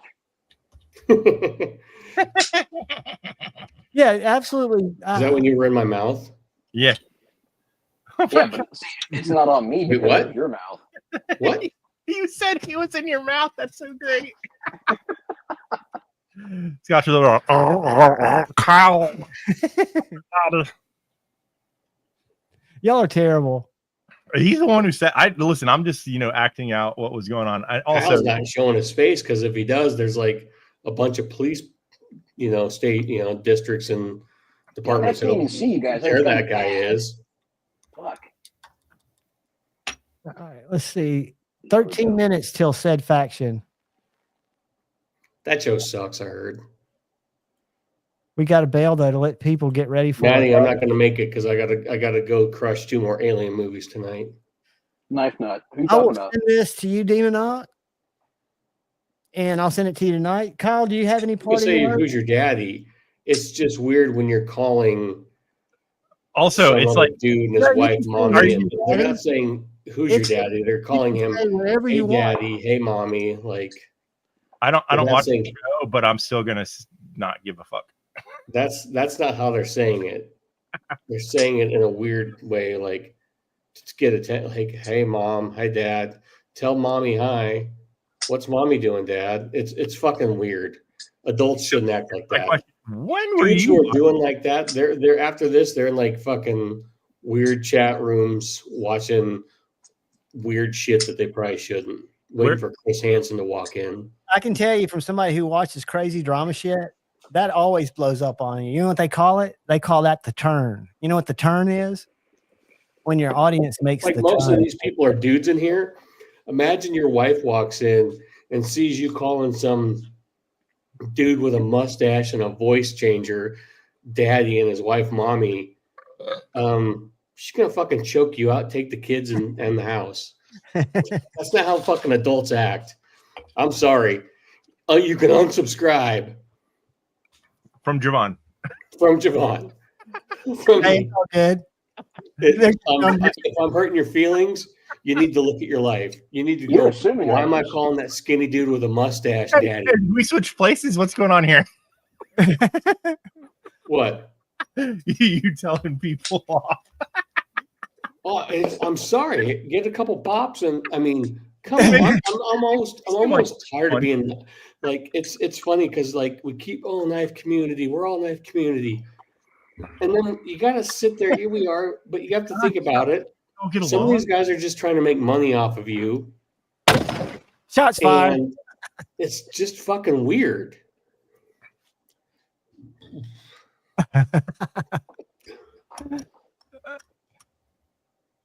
I don't personally do that. That reminds me of that dude, Aaron M. Holt. Hey, goddamn a 5-door. I've got a Cal Ripken jersey, but I don't wear it. It's framed. 5-door. Is it okay if it's got your name on it? Yeah. Hey, if you super chat me 5-door, I'll wear a shirt that says 5 doors, my daddy. All right, guys. Y'all got anything to share before we go and see said faction? No, I'll see you guys next week to see who else I can piss off. You're not pissed off anybody. Anybody's welcome to come in. Actually, I'm not doing anything Monday. I'm going to do. We can go to Pocket Metals on Monday and burn this fucking community to the ground. I had a great thought the other night, and I'm trying to think how I was going to distribute it, where I was going to just do a link roulette and drop the link in the chat and have a live stream where people can come up from the chat and we can just get crazy. And then if you get my channel banned, I'll come hunt you down. But I don't think that'll happen. That's a wonderful idea. It's funny. I was talking to Dave today, and he's like, God damn, dude, you say shit I just can't. I said, just because you're too nice. I don't fucking care anymore. Let me find. I gotta find this song. You were nice before? Well, I might have been. I think you were tactful before. Yeah, maybe. Just hold on, guys. I hear you, buddy. Sorry. I know. I keep saying stuff that upsets people. No, you don't want to upset people, but again, it's all in fun and love, right? It's all in fun and love. Is it? Until it's not. Well, I mean, whatever. It is what Until it is. it's not. Let me find this. Until I finally go to a blade show and one of these guys fucking sticks me in the kidney because I've It's not that he's telling you not to like it. He's just giving you his opinion about how he feels about the situation. People Wait, you said what? Voice your opinion about how you feel about things. Wait, who said something? You jackass. What the fuck you over there fucking running your mouth? Fucking beer. All right, guys, listen to this. This is what we're going to end on. This is how Nothing But Onions ends his show. What the fuck is this? Hold on. Just listen. Your manner is most unbecoming of a gentleman. Would you be high on cigarettes? I don't know if the comedy hasn't hit him yet. They're full-blown retarded or just high on cigarettes. Kyle can't show his face. The cops will show Basically, up. what they're talking about there is they fuck with each other, right? So let me go back and show you one more channel that does the same thing.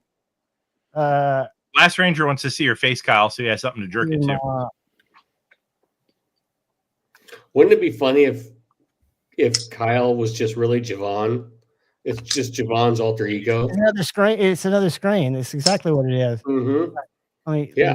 Javon's got the voice changer. So my wife got me this weird new kitchen You can't knife. see It's Kyle's Christmas face. Oh my God, look at this. Javon's got a fucking hammer pointed at his crotch. I had to remove and uses his voice changer. Damn it, Scotch. You think I really am gonna I just lay back figured like it that? out. Damn it. Where's Shove the your face fucking under there, entry? Kyle. Prove us wrong. I gotta keep telling you. By contract, I'm not allowed to. Oh, he doesn't have the lives on there where I can hear the song. He's got a great song. But anyway, guys, For fuck's sake. I was trying to just roast y'all, but it didn't happen. So I failed there. But guys, Maybe next week, Javon. You can work on that. I'll try. I've got that one somewhere. I bet you do. Fucking.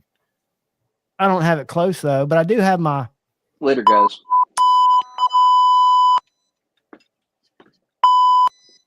Is Kyle trying to figure out how to sign off, or is that Javon trying to figure No, out how to that's do me sound fucking. effects? No, I'm just fucking around with my censor button. I did have a censor button. That's me hitting the smoke detector for Javon. Who's got ends with Shane's fucking heat treaters?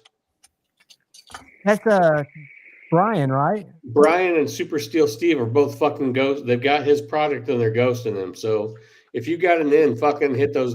I've got to be with dumbasses both up. of them. Those are both solid dudes, dude. Not if they ghost you for a month. Dude, it's Thanksgiving.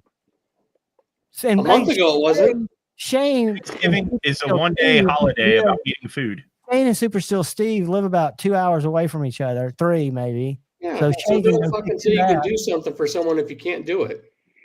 Well, did he give him a Don't hold up their timeline? fucking material so they can't get it done somewhere else. Yeah. Now, I don't know about. I've never. Yeah, it is what it is, guys. I love everybody in here, especially when it gets heated. I love it when Scotch Sure, rants. right I love it now. when Talking Metal My rants. Ripley I love it when and Kyle my did. heater What did we learn MOW. today? What did we learn? What did we learn? Javon's telling people not to hate why I'm just spewing it. Someday we'll learn to talk one at a time. Never.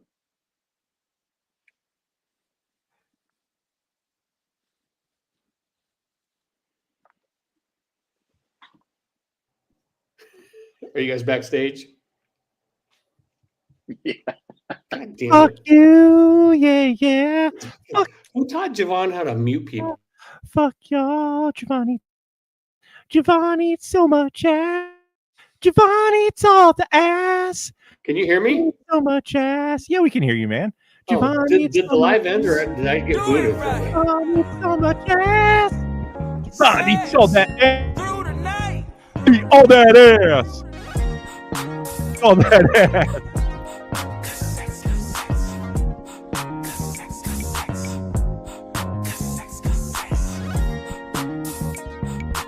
Adding myself back to the stage.